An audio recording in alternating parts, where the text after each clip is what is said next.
Good morning, afternoon, or evening, and welcome to the Bloody Disgusting Network. The passage of time will now bring you to something strange, unique, and idiosyncratic. Have a good time. My friendship to all of you precludes my involvement with any one of you. But if you wanna make love, then I do too, and I'll be right there behind you. All in the name of oh, all in the name of oh, all in the name of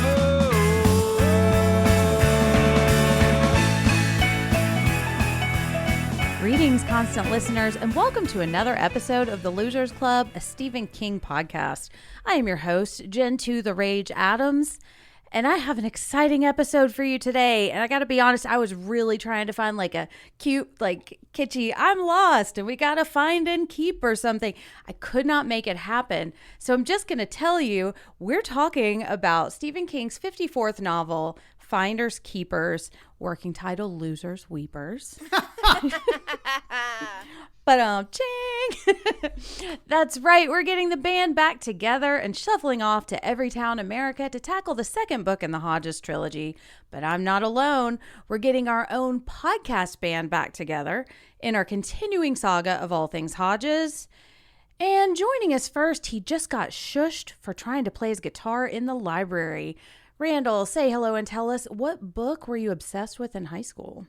Hey, it's Rockin' Randall, antique bookseller. That is a good, it was Stephen King was when I was at my height of book obsession, was in like early high school. But no, that's a good question. I'm trying to think of what else I was reading like crazy around that time. I was really, really into Catch-22, the Joseph Heller book. I'd never really read anything like that, and I always loved the cover, and that was one I kind of pulled off a shelf in one of my teacher's rooms and would read during my off time, and it was a hugely important book to me. Oh, the other one, because it was similar, where I just pulled it off my teacher's shelf, was Cat's Cradle by Kurt Vonnegut. I loved that book. And it was one of the first times I ever read like autofiction, or at least his approximation of autofiction, and I remember thinking it was like real for a while because it's written in the first person and it's like a writer, you know, and I was unfamiliar with Vonnegut's work. That was the first one I read by him. So I just remember being like, when things start getting really crazy, I was like, wait a minute, this isn't real. You know, it was very funny. I was such a dumb little shit. Anyways, very excited to talk about Finders Keepers, my favorite of the Hodges trilogy. Spoiler alert. Yeah, I think my favorite too. I have neither read Catch-22 or much Vonnegut, really. Although I feel like I went through a similar phase. Mine was One Flew Over the Cuckoo's Nest. Oh, you know, incredible. I was obsessed with King Kesey. I wrote a senior thesis on that, and Sometimes a Great Notion, which is also good. My high school self says, because I don't really remember very much about it except for like the swimming in the river thing. Did you do acid in tribute to him? I did do no, I've never done acid, although that would have been fun. I'm pretty sure he was part of MK Ultra, wasn't he? Was he? I know he did the electric Kool-Aid acid test. One of them. Or he wrote that. So yeah, probably. He's an interesting man. He is an interesting man, yeah. Oh, another question, we can tack this on. There was a scene where I think the main character, he like prints out a line from the book, The Runner, and then like puts it up on his wall. And I used to do stuff like that. And I was curious, is that one of the questions you had? No. But I did it. I did it with the monster words from Cujo. And I did it with the end of Shawshank Redemption. Oh, I did this a lot. And I was obsessed with the fonts too. I was like, which font matches this book? So yeah. It's funny. I did it with Farewell to Arms by Ernest Hemingway. And I framed it. And then it turned out later I had the quote wrong. But I didn't care. It was still because I kind of just did it for memory one day. It was like I hate the rain. Sometimes I see myself dead in it or something. And but then it's like the line is actually better than and more pretty than that in the book. But that was how I remembered it. So, anyways, we were so deep in high school, just One Tree Hill in it over here, Well, she is outside doing some maintenance on Holly's Mercedes. Rachel, say hello and tell us, what book were you obsessed with in high school, and did you have any quotes on your wall? Yes, hello. This is Rachel Moleskin Reeves. Got my stack of moleskins, those $25 notebooks. Cannot wait to talk about apparently King's obsession with moleskins. Ooh. And let's see, books I was obsessed with. God, I was thinking about this while you were talking. I was such a pretentious little jerk. I think we all Because were I in remember going to my AP English teacher, and because I was like, I want something like political, like really interesting. And she was like, okay. So I read Animal Farm and The Prince and then The Jungle, Upton Sinclair. Oh, I that's a remember good like blew my mind. And then outside of that, Chuck Palahniuk, Fight Club, like I could not get enough of his stuff. I was just so excited to read something like that. And I just thought he was so subversive and cool. And, you know, he's from my general neck of the woods. So, yeah, a lot of Chuck Palahniuk I was obsessed with. I did not print out a book, you know, phrases and stuff and quotes, but I did have a lot of song lyrics. I did that too. So a lot of My Chemical Romance and Good Charlotte, you know, like Vampires Will Never Hurt You, these kind of things. Hell yeah. Stuck up all over the wall. I love that. So yeah, a lot of, I hate us. Yeah. I know, we're the worst. Hey, I cross-stitched Beatles stuff too. like created the patterns, but Oh, the cross stitch. That's a whole other level. That's dedication. oh yeah, that's super nerd too. But I would cut you know, like the letters out of magazines, out of like alt press magazines. So it wasn't just, you know, so it looked like a ransom letter. Thank God nobody let me get tattoos in high school, or I'd have like 3 Blink-182 tattoos on me. Oh yes. Ashley probably is would just too. shaking her head with such disdain. Seriously, back out. I would too. I'd probably have a face tattoo. I'd have the little smiley face with like the bullet holes in it in my face. Yeah. Oh god. Yeah, I do have an Alkaline Trio tattoo for you Chicago folks. So Yeah, I see, got that's that when sick. I was just saw 19 years them old. a couple months ago. So Hey, that one jealous. holds Love up. That one holds up. The tattoo does not, though. I don't know. Maybe I'll show you guys sometime because it's terrible. We'll post a link in the show notes. It's a good thing it's on my back. Yeah. Well, you just heard her voice coming out of the library's occult section. Ashley, say hello. Tell us, what book were you obsessed with in high school, and did you have any lyrics or phrases from a book on your wall? Hi, this is Ashley Barky Casseday. Nice. I had a few obsessions in high school. Stephen King was one of them, obviously. Bret Easton Ellis was another. And the big one, I don't know what got me so hooked on this, but Philip K. Dick. Yeah. I was so into sci-fi. I think it's just because it was like around that time I realized how many of like my favorite 80s sci-fi movies were Philip K. Dick adaptations. Well, 80s, 90s, too, that like there's so many. And so I just was like, I'm going to read them all. And then I feel like I just read Philip K. Dick for like 3 straight years. And no book quotes on the wall, no song lyrics painted on my wall. But one thing I did have, and I cannot remember if this was my senior year in high school or freshman year in college, but I painted the final image from the Why the Last Man comic series. And I won't say what it is in case it's a spoiler, but I painted that and framed that. So that's the closest I can get to a book being on my wall. So you're clearly the coolest. I know. Yeah. Ashley was So the most cool. reasonable among us. I used to print out pages from like Reservoir Dogs websites and tape them on my wall with Scotch tape. I had an Angelina Jolie Tomb Raider cutout. I don't know where I got it. I truly don't know where I got it. Maybe FYE, if you guys remember FYE. Oh, yeah. Maybe I got it there. But I had that in my room for a long time. I was really into her. I had a t-shirt that had the cover of Moby Dick on it. And I was like, it's this dick. But I always felt like I was cheating when I wore it because I haven't read the book, you know. But then Who has? I know. One day I'll like put on the audiobook while I'm asleep and count it or something. But well, we've been talking about a lot of books, and this is a book about books. So I can't think of a better place to start than the Derry Public Library. No, quite Helen. If you see... Excuse me, sir. Do you have Prince Albert in a can? You do? Why, Well, you better let the poor guy out. Tell Mike Hanlon that I had to go, that I had to get cleaned up. Tell him. Tell him. Tell him I'll see him tonight. Get out! Last chance, Tosha. Get out! Get out! Excuse me, So, like I said earlier, this is not only the sequel to Mr. Mercedes, but the second installment in a trilogy. I tried to find a place where Stephen King announced that this is a trilogy or he talked about this one, and I found it's kind of difficult to parse out information about these, like announcements and stuff, because they came so quickly, essentially one year after another. But there's plenty to talk about, I think, with The Hook when we get there.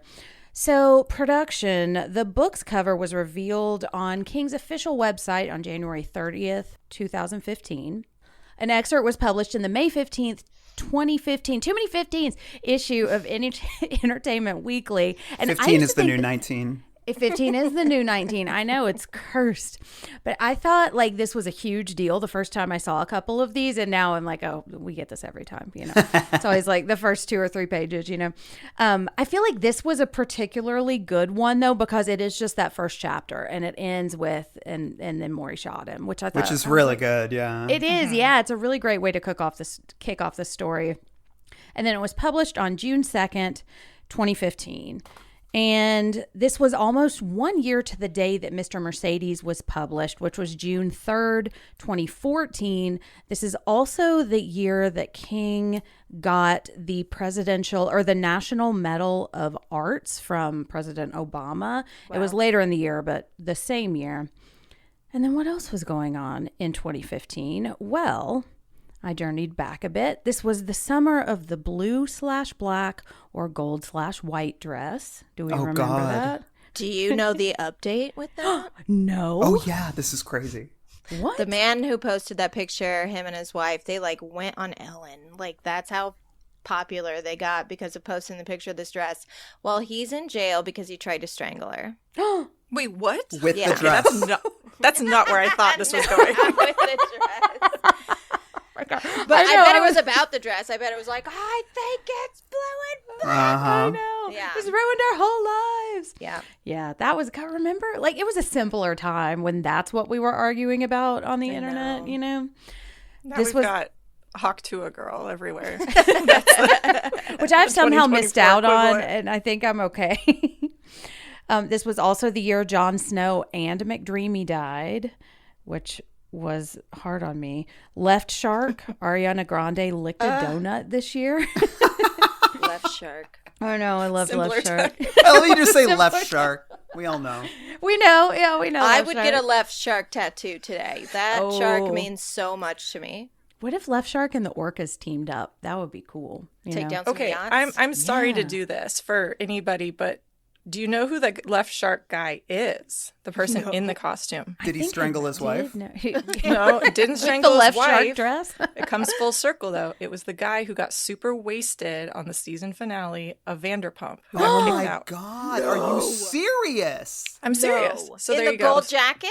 Yeah. The random guy that was like trying to get in their booth, that's Left Shark. So there Guys, you go. do we Comes full have circle, to guys. talk about Finders Keepers? Can we talk I about... know. Well, I will say this gives some credence to those who say he was a plant.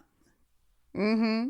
Yeah, Oh, you 'cause mean on the show? How He's could a Left performer. Shark do that to us, though? I know. He would never. He We must gained our never trust lionize. in We must never- 2015. We must never idolize celebrities.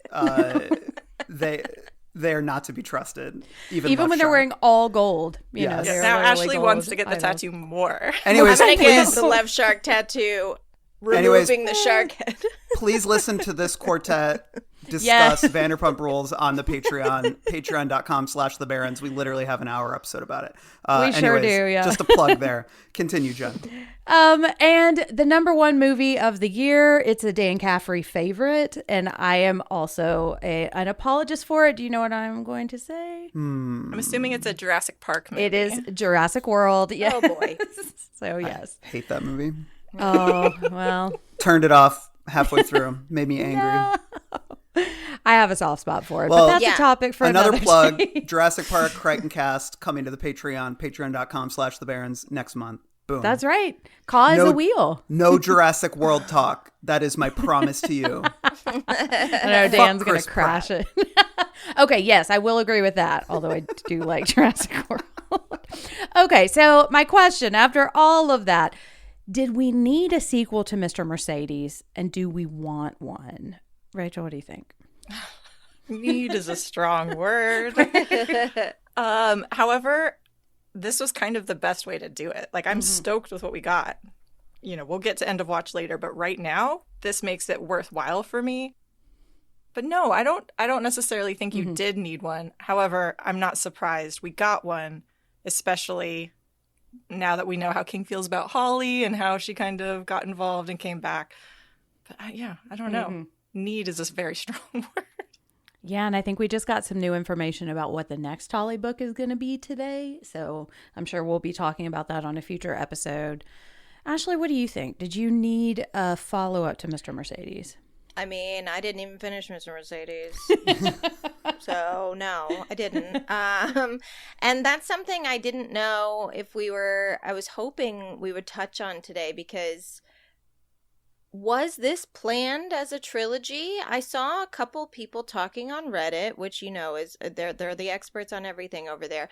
But they were saying that they had read somewhere that this was actually not, like, the original book was not going to be a part of the trilogy, and then it got worked in to be Hodges, Holly, Jerome book, which actually makes a lot of sense to me, because I love this book, but I hate it as a sequel to Mr. Mercedes. Do you know what I mean? Agree. Like, I really like this book. Do not need anything Mr. Mercedes adjacent. The sigh that escaped my lips when I turned the page and fucking Bill Hodges is there eating a salad. I was like, and we were going so well. And everything was going so well. Because I love this book, except those parts. And we'll talk more about that. But Yeah, and I like it every time I read this book, I like it a lot more. And every time I read a Holly book, I like Holly a lot more. So I kind of made my peace with it. But like, it almost kind of reminds me of The Outsider too. I wonder if this was going to just be a standalone thing. And he was like, I know a detective. Exactly. And because Maxine just dropped, like, I was looking for something equivalent to like the Pearl announcement, where they were like, surprise, it's really a trilogy, you know, that's kind of exciting thing. And I couldn't find it. I think the way it, like, I mean, and obviously before Mr. Mercedes was published, it ends on kind of a cliffhanger. So I think we're seeing it coming, but I wonder if he just was like, that opening scene where he mows a lot of people down, there's a lot of meat still there. And I wonder if I can kind of grasp it, you know? I think, I really do think when he started writing this book, he wanted to have a series. I don't know if he explicitly like started Mr. Mercedes thinking this was going to be a series, but I think as he settled into its groove, he's like, this is it, because, you know, he loves guys like Michael Connelly, and he name checks Michael Connelly in this book. It's like guys who have their long running characters, the Jack Reachers, the Harry Bosches. Like we've talked about this in the pod. Like that is, I think retirement to him, it's kind of like Danny DeVito on It's Always Sunny, right? Like he wants to have a sort of, you know, low stakes, ongoing character that he can sort of call his own in the same way that all these some of his favorite authors have. And I think initially maybe he thought it was going to be Hodges, and then he found Holly, you know? And so, and you know, as we talked about in our Mr. Mercedes episode, he fell so much in love with her and wanted to keep writing for her. So, you know, so I think I wouldn't be surprised if this book was retrofitted to include them, because in my mind, they can be removed pretty easily without impacting the story, which is what makes it a weird fit in between this and End of Watch, which is End of Watch is very much more the direct sequel to Mr. Mercedes, which is, you know, when you look at the TV series, that's how it's structured, right? Yeah. And whereas this story, you know, I mean, I don't think it's horribly inelegant the way Hodges and all them come into the story, but I would prefer the story without them. So anyways, I do think that he saw an opportunity to create his own ongoing character, ongoing series in the way a lot of his other favorite authors had. Do we think that Finders Keepers as a part of this trilogy elevates the trilogy as a whole because it's included? You don't think so, Ashley? I think that you could actually, you could set it on fire and it would make no difference to the story at all as a trilogy. Yeah. As enjoyable as it is, and I think it might even, I don't really know what my number one is of the three, but it's up there, I really enjoy it, but you don't need it. There's really not any, and we'll get to it when we talk about the characters, but like of that team, of that detective team, there's no character growth. There's nothing that we need to take with us into the next book. Right. From this there's book. Like incremental growth that we see to Jerome in terms of just getting older, like not as a character really, but we just see him going off to college. Like there's time passing. Holly, we see coming out of her shell a little bit more. We see the seeds of her having this kind of investigative wit. And then Hodges, we're sort of inching towards, he's kind of just tiptoeing around the idea that the Brady story isn't over yet. So we get these like really small incremental things, all of which could have been easily slotted into End of Watch. So yeah, I don't think that any of, like, as part of the trilogy, it really doesn't, I agree with Ashley, like it doesn't advance much. Yeah, like for me, I love Finders Keepers, so it does elevate the trilogy, but unfortunately, it's not actually elevating Hodges and his team. And so in that way, it does fail, I think, miserably, because exactly like what you were saying, Randall, it doesn't really add anything. It's nothing that we couldn't have gotten put into End of Watch. But the story I enjoy the best. But yeah, the Hodges stuff doesn't go necessarily anywhere special. I love some of the ideas that I know we're going to be talking about that this book touches on. So I think that's ultimately why it is my favorite of the trilogy. Spoiler alert. But yeah, if we're actually talking about the successful Hodges narrative, not so much. Yeah, you could replace the Finders Keepers team altogether with another, team, and it would be the same book. It would not change Alan the book Pangborn. at all. Yeah. Oh, what if we find out that Alan Pangborn is like Bill Hodges' long lost cousin or something? What if that's the next? Hey, which I would be down for, and and yeah, it's interesting to compare this to Mr. Mercedes because they feel it's like a tonal switch in a lot of ways. Totally. Like when I think of Mr. Mercedes, I remember the first time I was reading it and I was like, I got to find out how they resolve this, and it feels like a very like fast paced, nasty book, and here it's like what I really love about the story are the ideas in it and like what it has to say about fiction and authors and like our devotion to characters. And I was kind of trying to avoid reading reviews because I know, Randall, you're going to talk about that in a minute, but I saw some titles say it's a simple book about big ideas, which I thought was really, really apt. So from what I recall, it was received fairly well. Randall, is that right? Oh, yeah. I actually had trouble finding negative reviews of this one. Really? Well, that's good.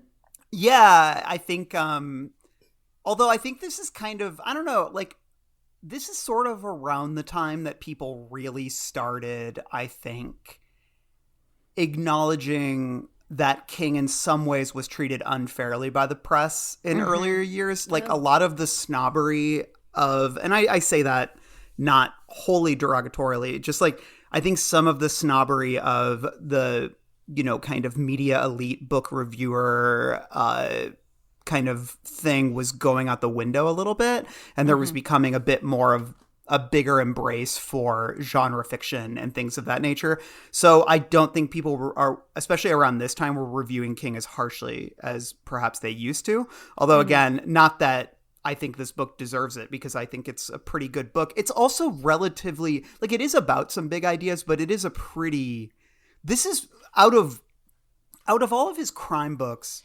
like this and Joyland are the ones that feel most like a paperback crime book. You know what I mean? Totally. Like the ones that feel most like, I think, the stuff that inspired him to write this kind of fiction, Yeah.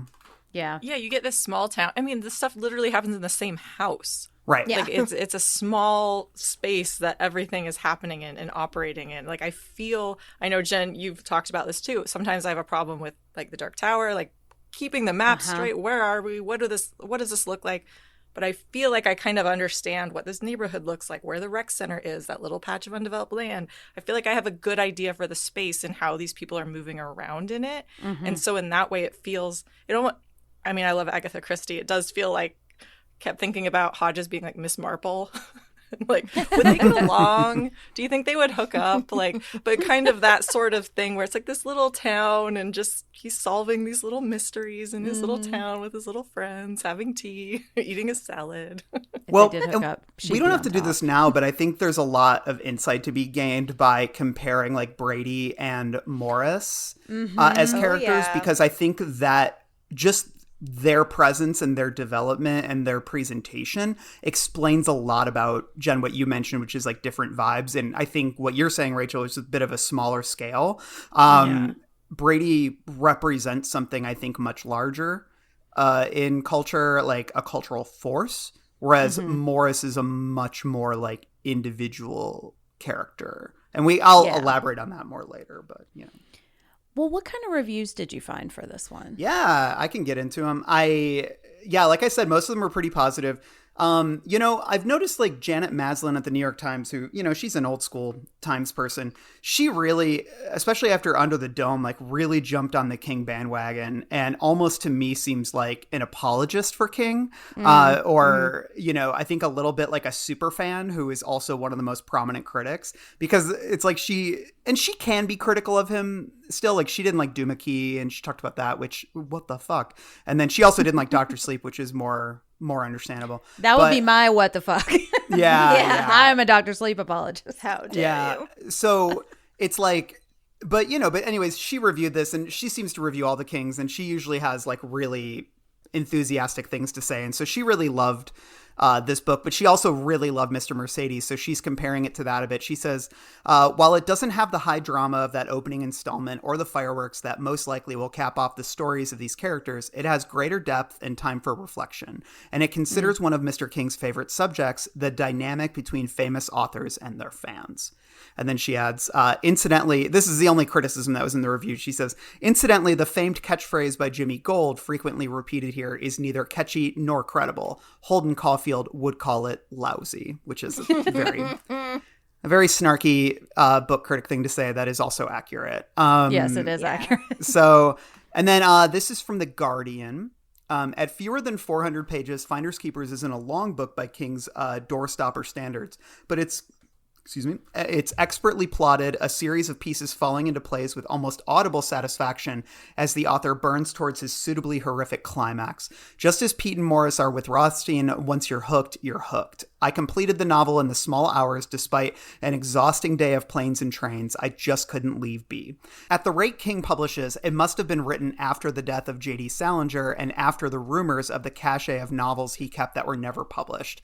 Nobody with his kind of talent has a right to hide it from the world, says Morris of Rothstein. I can't be the only one who'd love to hear King's take on Salinger. And I'm sure we'll talk more about, who inspired Rothstein and stuff later. But and then NPR, this is the detail you mentioned about the complicated ideas.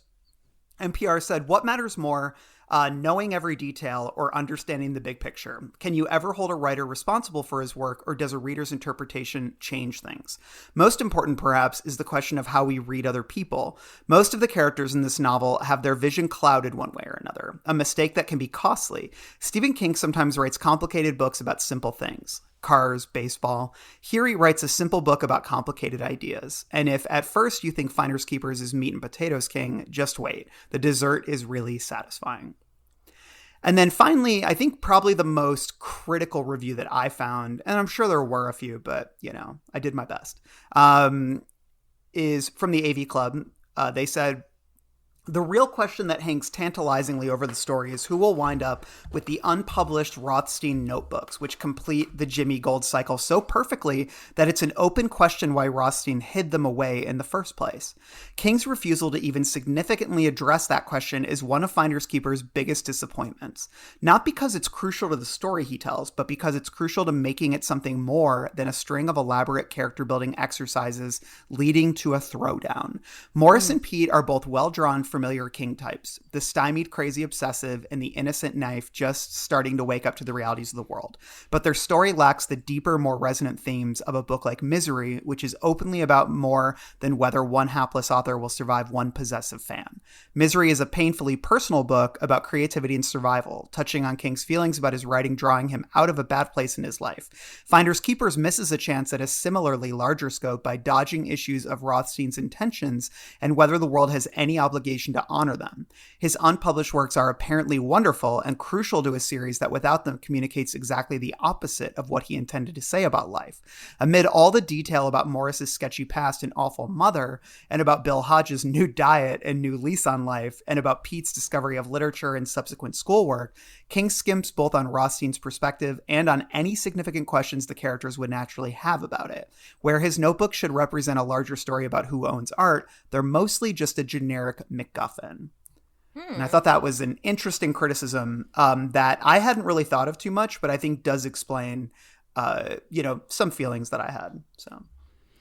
Yeah, that's interesting. And, Misery is one of my favorite books of all time of any author. And, because it touches a lot of my own personal stuff too, so I really love it. And it's interesting to think if we did not have Hodges and Holly show up, if we could have really kind of dived into the question of like, does this work deserve to be published, and will we ever see it published? And not to spoil misery spoilers. We can spoil Misery. Okay, but the novel he's writing, he threatens to burn, doesn't end up published at the end of that, and I was expecting that here, and it doesn't. Like, they go up in flames, which I think is really interesting.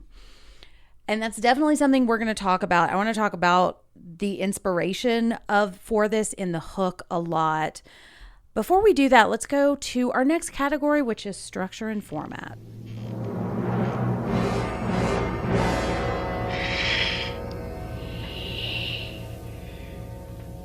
Look at me. Look at me, teacher. So this book has a very interesting structure. Yeah. It's whereas Mr. Mercedes kind of unfolds linearly and essentially is just kind of switching back and forth between villain and hero. This one begins in 1978 with the murder of John Rothstein. Then we cover 35 years flipping back and forth between Morris and Pete Salbers. Of course, a lot of that is before Pete is born. So it's really kind of just Maury in the notebooks in the ground or whatever. And then deviating a little bit to tell another story from the City Center massacre that we read about at the beginning of Mr. Mercedes. And then in section 2, it's not till page 154, we're finally caught up. We reunite with Bill Hodges, Holly, and eventually Jerome. So does this structure work for us? And do we ever get lost in the interweaving things? Like, I think this is probably maybe the 5th time I've read this book. So I essentially got the timelines pretty straight. And I've even talked about this book a couple of times. Ashley, what do you think? Did you like the structure and the way this kind of opens up? I don't know another way that he could have done it to tell this story. But I did think it was a little jarring. Especially when you were, like, we had to get to a destination, which was like, what, 2019? Like, I don't know when the I think it was like 2011? 2011, yeah. 2011, around okay, so there. we had to get there from 1978. But the fact that we went from, like, the 1970s and then to the massacre and then back to the 1970s and then forward to... Morris getting out of prison and Pete wanting to sell the books. I do think that it probably... That's the thing. I don't have a solution, though. Like, I don't know another way to do it. I feel like I could be more critical if I could think of a better way to do it. But I think I think he did it the best way that he could. I did think that we were going to spend more time in the 70s than we did. It was really kind of only 2 chapters tucked away at the beginning. I definitely, it wasn't confusing. It was pretty easy to follow, but I can see why maybe when you got further in the novel and we stopped time jumping altogether, about pretty much when we meet the Hodges team, there's no more time jumping. So I imagine that could make the beginning of the book feel a little heavier than the rest of it. But I didn't have a problem with it myself. Yeah, it's a lot of table setting for like 150 pages. Yeah. But I think, King is a good writer, so he makes it work. That's the thing. Yeah, he made it work. I am interested to see how they do season 3 of Mr. Mercedes. Yeah. I'm curious about that too. With this, because it can't look anything like this. I really don't think, obviously they have to change some things because they do them out of order, but it cannot look anything like this. So I'm interested to see what they do. Yeah. It's kind of interesting because I do think it helps with the momentum a little bit because as soon as you kind of have the key players involved, Maury and Pete, like once you have those, it's like, okay, they're going to intersect. But then when you kind of see like, oh wait, Maury's going away for life, and just kind of he's in prison for life. Yeah, they're going to connect, and it's all going to come to a head at some point. But how does it get there? And so for me, that does help propel the story and keep it going. Because it's inevitable, it's going to happen, and so it keeps you kind of, okay, how is this going to unfold? I will say the audiobook helps too. Yeah, true. Will Patton is really great with his voices, so kind of helping you be like, all right, this is my Hodges voice, okay, this is my Maury voice, this is my Pete voice, and so that makes it a little bit more entertaining. Yes, because I can see how you might get lost as far as like, okay, what year are we in? Was that much time necessary? I think it's interesting, especially when we're talking about like a writer's legacy and their work, like how much time has gone by, like, and I know we're going to get into all of that more as it goes on. And so I think maybe that was part of the goal, to have that amount of time go on between Rothstein's death and this work coming to light before he pulls it out of the ground, and what that means and how much weight that carries. So I didn't mind it. But yeah, I will say the audiobook is a much more enjoyable experience as far as that goes. Will Patton is really... Oh, what? What were you going to say? Except when that guy's singing in jail. Oh, I was like, my word. He draws it out for like 2 minutes. I know. And it's not recognizable as music at all. But that's a common pet peeve I have with audiobooks. Like, if it's not a real song. Will Patton is really fantastic at doing women's voices because he doesn't do that thing that they're not like do when they read women. Yeah. Wait, didn't I say I was in the wondering last episode if that was you that said that? Because I actually did criticize him for doing that very thing where he was with Janie. Janie did it with Janie at least. Yeah. But in this one, all the women sound normal. Much better. Okay. Yeah. Maybe he did time travel, listen to our episode, and then took my criticism, all right, went back and recorded Finders Keepers. So I think that's absolutely what happened, Well, speaking of time jumps, the time jumps didn't confuse me. I thought they were actually done extremely well and fed into each other in really elegant ways. The times I got a little bit tripped up was just because we would jump to a place in time, and then we would, like, say we jump to 1978 and suddenly Morris is in jail. And then we go back again. Like, and King does this a lot where he situates a character and then it's like, let's talk about how we got here. And so then it's like we're going back in their mind. And it was such a stark and abrupt beginning to the chapter where suddenly he's in jail and we don't know why he's there, and we slowly find out what it is. Why he's there. And he doesn't know why he's there. And it's like that to me, there was a couple of moments like that, like later in the book too, with Andy, the bookstore owner. Sometimes like we would jump forward to like he had already met Peter multiple times, and then we would have to sort of like go back through his memories to those meetings. That structure to me was a little bit wonky, where I felt a little bit yanked in different directions. But in terms of the table setting, though, I thought that was extremely well done. Like, I think the first 150 pages of this book is fucking fire. I think it's so good. It's one of those like can't put down books. And then Hodges comes in eating a salad, and I want to smack it out of his fucking hand. Yeah, it's so funny because like I've just been thinking about like telling stories from a distance. I've been kind of engaging with a lot of true crime, and so it's helpful for me to kind of see an overhead view of a lot of the story. And sometimes that can feel like it slows stuff down, but I don't think it does here. And like he's covering 35 years, and I think he's still like, I feel like I know Morris's mom. I feel like I know John Rothstein. Like even though we only get a couple of pages with them, there are some parts that I do not like in this first section, which we'll talk about. Let's move to the hook. Ah, yes. Don't you see? Don't you see how clear it all is? Not only can you see the future, I can change it. You can change it, exactly. Because it brings you back, and I think this is what I'm most interested in this book, is this idea of fiction. Who owns it? Is the writer more important than the work? Let's start with who Rothstein is. I don't really have him as a character in our heroes and villains because I think he functions more as a hook in this story.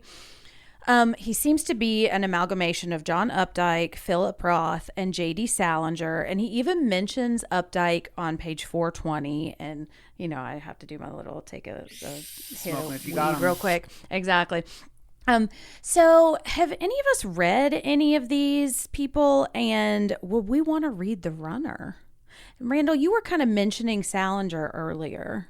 Yeah, I've read a lot of Salinger. I've read a good chunk of Updike. I haven't read the Rabbit books. His Rabbit Quartet is probably what The Runner is sort of based on. Very seminal books that I think captured, an era, like I think like the mid-century, like everyday American who went to war, came home, tried to find himself, found himself swept up in sort of the machinery of modern American life, so on and so forth. It's like, and that's not the Rabbit exactly or anything, but it's like a similar, let's follow this character.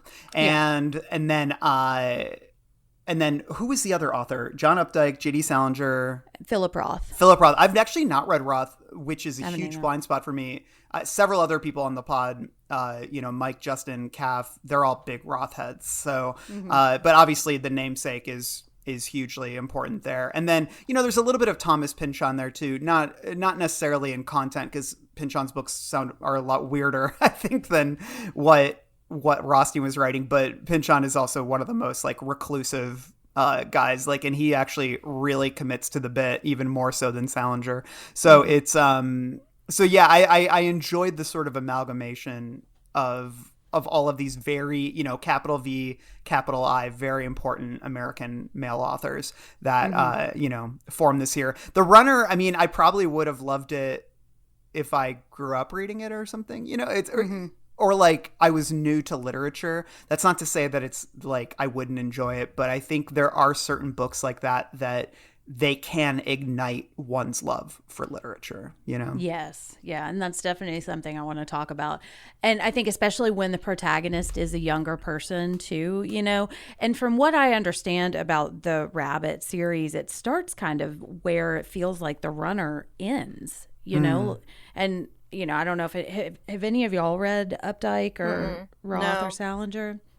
Just The Witches of Eastwick, which is I have read that. I have read that, actually. I've listened to it, yeah. And I've read Catcher in the Rye, which I'm actually not a fan of. But, Rachel, would you want to read The Runner? It was in high school. I was like, this is a book about a boy. It is a book. I don't care. It's one. It is a book it's about one a for boy. The fellas. Yeah, that's true. And that's my thing with The Runner. From what we know about it, I'm not interested. No. Well, yeah, I know. And I think I've read some Hemingway, some Yeah. guys like wandering around, pondering life and what it means. Like, I'm good. It tracks that that's Morris's mom probably wasn't a fan. I know. Totally. Exactly. not his target audience, I think. Right. Yes, So yes. I'm good. But that was me with Matilda. I fucking loved that book. And, Carrie, totally. too. I love Matilda too. So. It's Matilda's because it's a great. good book. It's a great book. Ashley, what about you? Would you want to read The Runner? And have you read there's any of these no- other fellas? There's no monsters in The Runner, and I don't want any part of it. The monster is America. Capitalism. The monster Hey, is too life close to itself. home. Yeah, I live the monster. I don't need it. Exactly. I don't need to read That's it. me anytime anybody suggests like watching a romantic comedy or something. I'm like, nobody dies. I'm out. I need some blood, you know. Well, okay. So when I heard about this novel, I immediately thought of Harper Lee and Go Set a Watchman. So I want to talk about that a little bit. And then, Randall, I was actually not aware that there are rumors of Salinger's unpublished stuff. So I want to talk about that a little bit too. But let's start with Harper Lee. So Go Set a Watchman was first discovered in a safe deposit box in 2011 by Lee's lawyer, assumed to be an early draft of To Kill a Mockingbird. It turns out, I think we finally decided that is what it is. Like there are segments that are verbatim. In 2014, the same lawyer learned about the existence of a second novel, re-examined the manuscript she found, turned it over to Lee's agent. It was announced in February of 2015 and released in July of 2015, so a month after this. Wow. Or after Finders Keepers. Quite a bit of controversy about this. I don't know if y'all remember this going down, and I'm reading from our good friend Wikipedia. Some publications have called the timing of the book suspicious, citing Lee's declining health, statements she had made over several decades that she would not write or release another novel, and the death of her sister and caregiver 2 months before the announcement. News sources, including NPR and BBC News, have reported that the conditions surrounding the release of the book are unclear and posit that Lee may not have had full control of her decisions. I know there were allegations of elder abuse. I don't really want to relitigate Go Set a Watchman, mostly because I have not read it and I'm not super familiar with it. But I think it's an interesting concept, especially because it's essentially the same, like it's the month after. I think the timing That's wild. Makes it is because like there, and I was trying to like put it together in my mind. I was looking for a timeline. I think the timing of it makes it pretty clear that it happened too late for that to be the inspiration for this novel. But it's just an eerie coincidence. And he even mentions Harper Lee on page 151. He says a copy of The Runner signed to Harper Lee, a so-called association copy, went for $17,000. And then on page 333, he's talking about the notebooks never being his. Randall, while I'm finding that, would you mind telling me a little bit about Salinger? Yeah, sure. This is a piece from 2019 from the Smithsonian, and basically it says, you know, despite the fact that J.D. Salinger looms large in the literary imagination, his published oeuvre is extremely limited, consisting of just 4 books and a scattering of short stories. And then, you know, his last piece was published in 1965 in The New Yorker. So it says, in fact, the younger Salinger notes that his father kept writing throughout his life, producing an extensive set of works over the nearly 50-year period between The New Yorker story's release and his death in January of 2010. Now, Matt Salinger reveals to Haas he and the author's widow, Colleen O'Neill, are striving to release these unseen writings to the public once and for all, ideally at some point during the next decade. So, side note, do you guys know who Matt Salinger is? Does that name ring a bell? No. He's an actor. Oh. He's been in a couple notable films. One, he was Captain America in the 1980s. In the little-known 1987 Captain America movie. It's not very good. And then he also plays one of the bullies in Revenge of the Nerds. He's like the third one. There's Ted McGinley, there's Ogre, and then there's Matt Salinger. Huh. So, Bully anyways. number 3. Sounds like a real monster to me. Oh, yeah. So, but anyways, yeah, it's very, the whole situation with him is very, very similar in that he, you know, it's not just a couple short stories that he wrote, it's a lot. And so, you know, some stories have quote unquote leaked online since in the year since then. But I don't think there's been that huge drop just yet based on what I've seen. So, but I haven't dug too deep, you know. Well, do you guys know anything about Harper Lee also had like a true crime story, right? That she had been working on like forever and ever and then never published and then publicly said like, I'm not going to finish it. And there was another author wrote a whole book about it. It's called? Yeah. Furious Hours, Murder, Fraud, and the Last Trial of Harper Lee. Oh, interesting.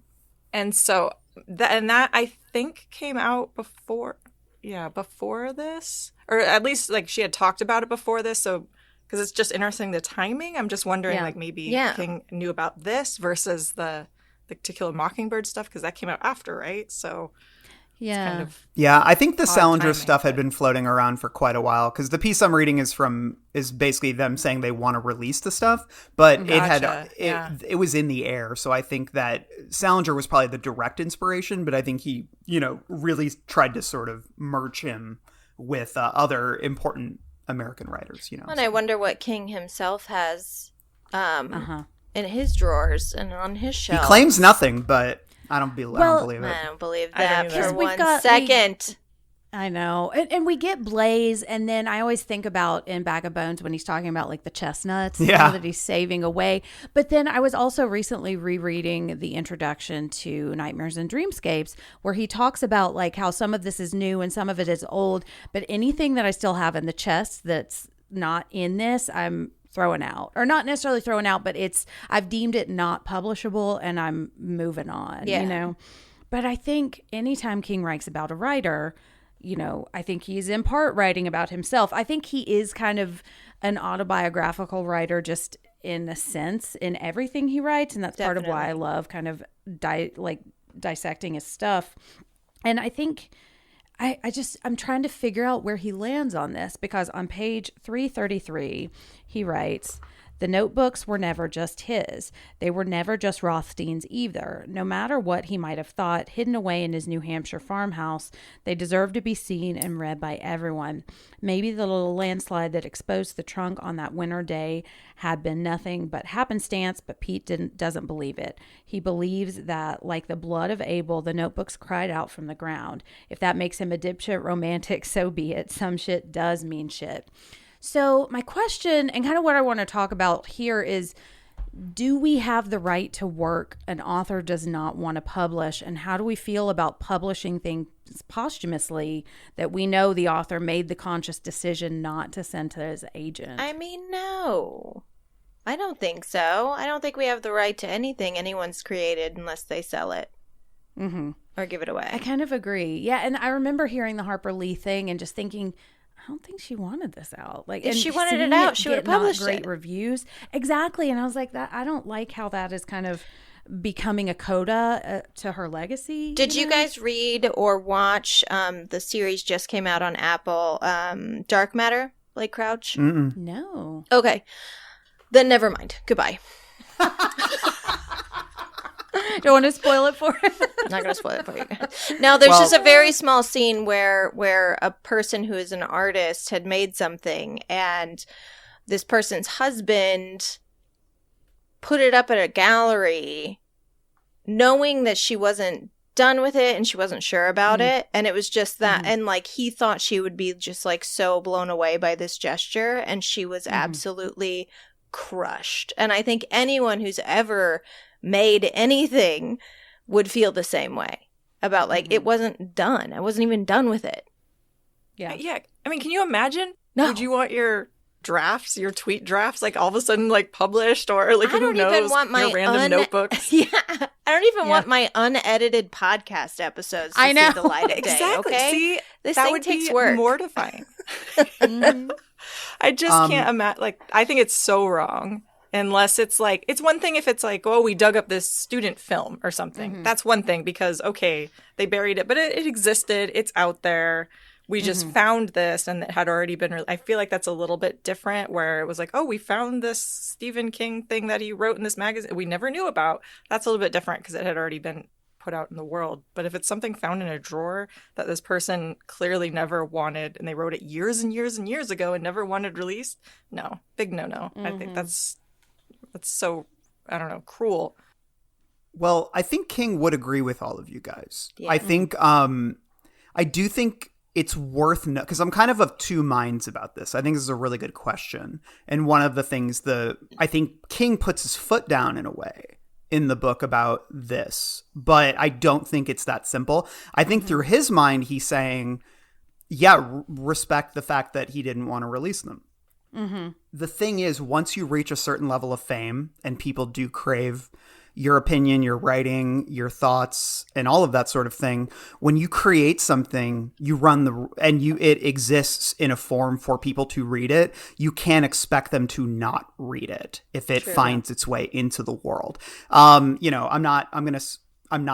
I do not think I'm smart for referencing this, but it might make me sound pretentious. But, the philosopher and writer Roland Barthes, he said he's the one who coined the phrase, the author is dead, right? Like, the work exists independently of the author once it is published. I've long subscribed. I think it's a very accurate idea, which is that once a piece of art is in the world, nobody is beholden to the artist's interpretation of what they set out to create. No, the writer can tell people that, like I could look at Finders Keepers and I could take a bunch of academic language and say, you know what, this book is actually about the Vietnam protests, And if I could pull a bunch of bullshit out, I could pull a bunch of academic language and context, contextless scraps from the book and say, this justifies my argument, right? This is what like MFAs are based on. This is what people do, is they apply different lenses and different theories to different works of art and say,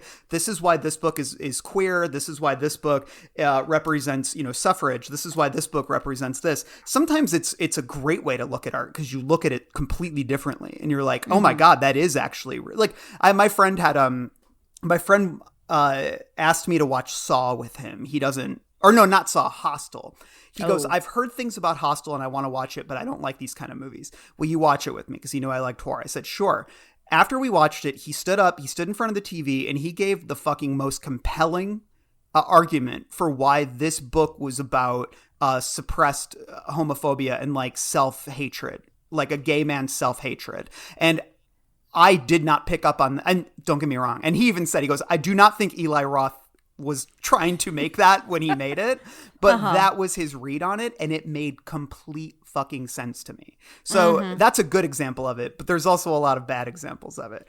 Anyways, all of that speaks to the idea that anyone can make any piece of work about whatever they want it to be, for better or worse. And that's and so I think that if you have stuff that you've written that you want nobody to see, then you need to get rid of that shit. If you only want a small amount of people to see it, then you need to give it to them and make it clear to them that you don't want other people to see it. It's like, nudes. It's like nudes. The thing about the Harper Lee thing is people shouldn't feel indicted for reading it because of course you want to read another Harper Lee book.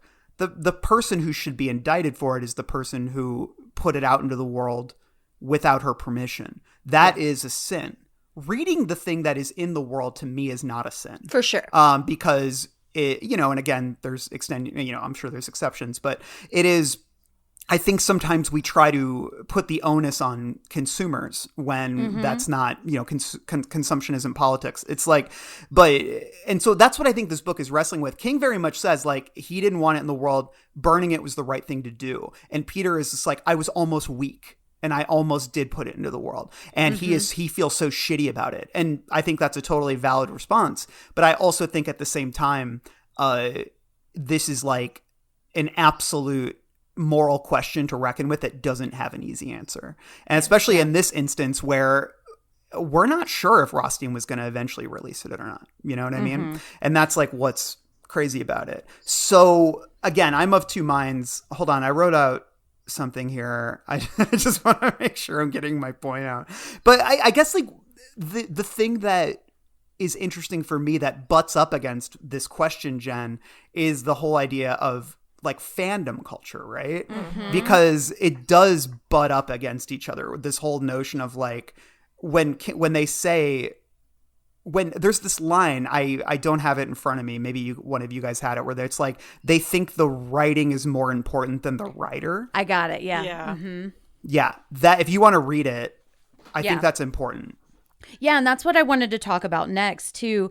And I was just thinking, if King were to have a novel posthumously released, would we cover it on the pod? And I think like we almost would have to, but I think that's a good question. The question would be, how was it released? Like I said, consumption is not something to be villainized, I think, but I think we would have to have a conversation as the podcast about how we feel about perpetuating it, right? Yeah. Right, Because yeah. we're not simply consuming it, we would be broadcasting it.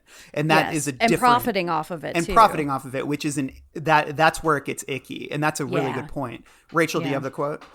I have one at the end. I think I'm not sure if this is the same. Okay.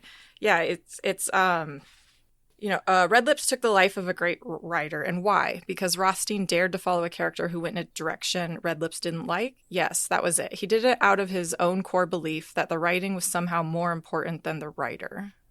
Sorry, it was Pete that's thinking exactly this. the Pete quote. thinking this about him. Yeah. And a minute before that, he says something else, too. He says, Pete realizes that the fictional Andrea, Jimmy's first love, is real to this man in a way Pete's sister is not. No human being is as real to Red Lips as Jimmy Gold. And I remember, I think it's one of the introductions to the short story collection where he talks about people writing him, asking him when he's going to finish the Dark Tower series, and like sending him a picture and it says like, finish the Dark Tower series or the teddy bear gets it or something. And he talks about like feeling really honored that his characters exist beyond the page. But this almost feels it's like a double-edged sword too. So well, that's part of the Dark Tower, like afterward, as he talks about that, and he sounds really pissed off because I think that, and I do think this book is in some ways a reaction to the residual feelings. That was when he was talking about retiring too, was post-accident, when people were saying things to him like, if you died, the story wouldn't end, And in that sense, the writing was becoming more important than the writer. I take mild issue, and this is where the bifurcation I think needs to happen, is I do think the writing is more important than the writer most of the time. But the thing is, the way it's framed... What's that? I said not to the writer. Well, exactly. Who's not alive. the writer, which is why, in this sense, like, obviously King is going to feel that way. And I think that is totally valid. Like, that is a very valid perspective. And I guess this is what I was getting at earlier, is you can't expect the rest of the world to feel that way, because that's not really how we engage with art. And I do think sometimes we hurt art by being too reverent to an author or a creator or anything. I think art should be taken on its own terms. Outside of that, I think art can be informed by the author. I mean, that's what we do on this pod, is we talk about King's life and his journey and his, like, what was going on, what was he saying about this when it came out, and that informs the art. But here's where the bifurcation needs to happen, and this is what Morris represents and what Peter almost comes to represent, which is, I say this lightly, but it's kind of like where the fan.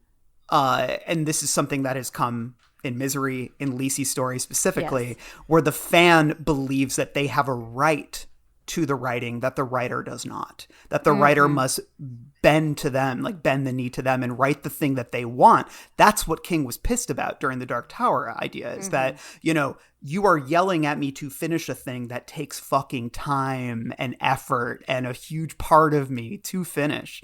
And so, like, what I really was struck by is, and this just, I mean, especially now that we live in such horrible fandom culture where people have become absolute lunatics about, and we're just seeing it extend to every corner now, especially politically these days, but we don't need to get into that. But it's like, there is this complete, like the line you read, Jen, about like these people, these fictional characters are realer to this person than actual human beings. That to me is like really at the core of this. And it represents a kind of really toxic and violent and unhealthy engagement with art, which I think can happen when you don't have much else. Or, like when you ask this question, Jen, I hate to jump the gun, but when you say, what does someone like Morris deserve? I don't have an answer to that necessarily, but I did say he probably would have turned out a lot better if his mom at least pretended to give a shit about the thing that he likes.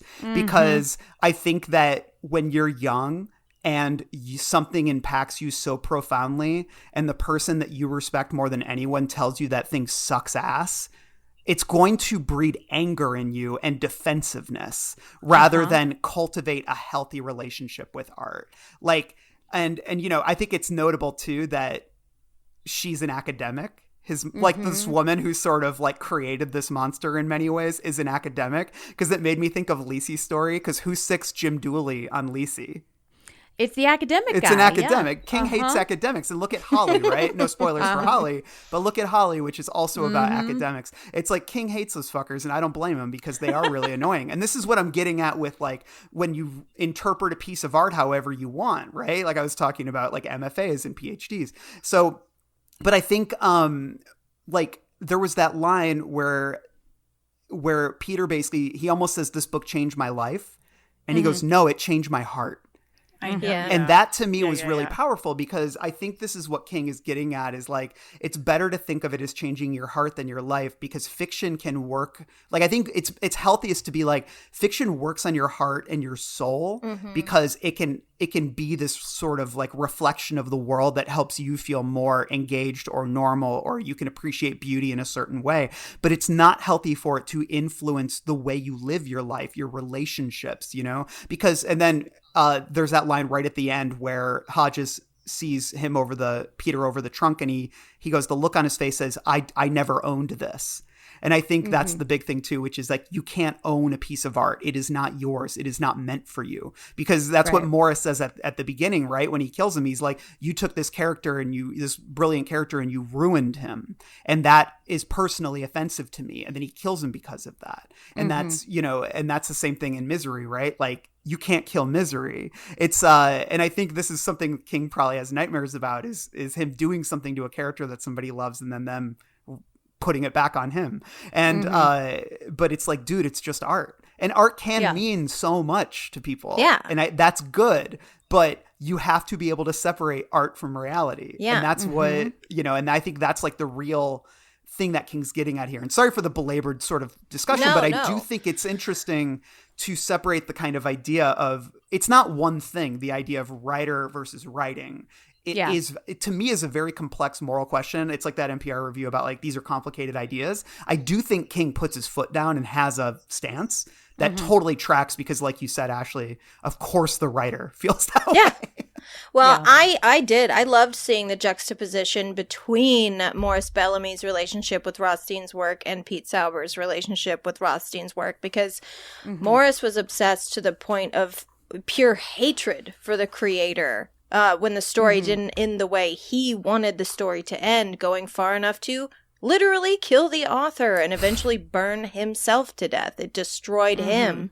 And Pete, on the other hand, also loved the author. And of course, he did get to read the final novel, so he had a different relationship with it as a whole, but it was a healthy one. It inspired his career. It ignited his passion in a productive way. And even though he didn't want to burn the notebooks, it wasn't his like goal. The notebooks were not worth losing his life over or his sister's life over. And I think it bleeds over into the other aspects of their lives too. Like when Pete realizes he's endangered his family, he says to himself, it's all my fault. Or they will get hurt and it will be my fault, over and over. And Bellamy, on the other hand, believes it was his mother's fault his life turned out the way it did. It was Rothstein's fault that he shot him because he made him mad. It was Andy's fault that he got arrested that night because Andy made him so mad. Nothing was ever his fault. Because he had so much invested into this book and this character that he could literally put fault on it. Yeah. And that's crazy. Well, and I think the reverse is kind of true too, because when I look at the difference between Morris and Pete too, it's like Morris is in isolation. He has nobody that really cares about him. And like, Randall, I completely agree. Like, and I am a big fan of taking what I need from art and finding my interpretation and leaving the rest behind. Like, I have this interpretation of Inside that like the woman's not real. And like, that's what works for me. And that's what makes that text really meaningful. But I also get that's my interpretation. That's what I can have ownership of. I don't have ownership of that character, you know? And I think like, I remember reading Franny when I was in middle school and just like falling in love with this girl. And like, I could be like her. And I feel like that now with like Carrie and Charlie too. And the difference, I think, the reason that I loved them so much, and I think the reason that Morris loves Jimmy Gold so much, is that it allows him and it allows me to access parts of myself that like unlock these emotions or unlock these big ideas, and I can kind of see myself in a book and see myself in a story. It's kind of like tarot cards in a lot of ways, you know, like there are faces and there are aspects of ourselves that we can kind of pull out and make sense of at a distance. And I think the difference here is that Pete has other things in his life and Morris doesn't. And so Jimmy Gold is really the only good thing, the only thing that is allowing him to access this stuff. And Pete has a family that is like maybe fighting all the time, but they love him, you know, and somebody cares about him. And, you know, I don't say that to blame Morris's family or Morris's mother, because he still does make the choice to kill Rothstein. But it's just, I think that's where a lot of the toxicity comes from, is just this isolation and this, like, this is the only thing I have. Because I think if the story did end where Morris wanted, it would be like a hero worship situation. And I've kind of had to distance myself from like hero worship of Stephen King too, and like no he is his own person, and that is separate from the characters that he's creating. And I think being a part of this podcast has helped me kind of make sense of a lot of that, but I think we see the worst case scenario here with Morris.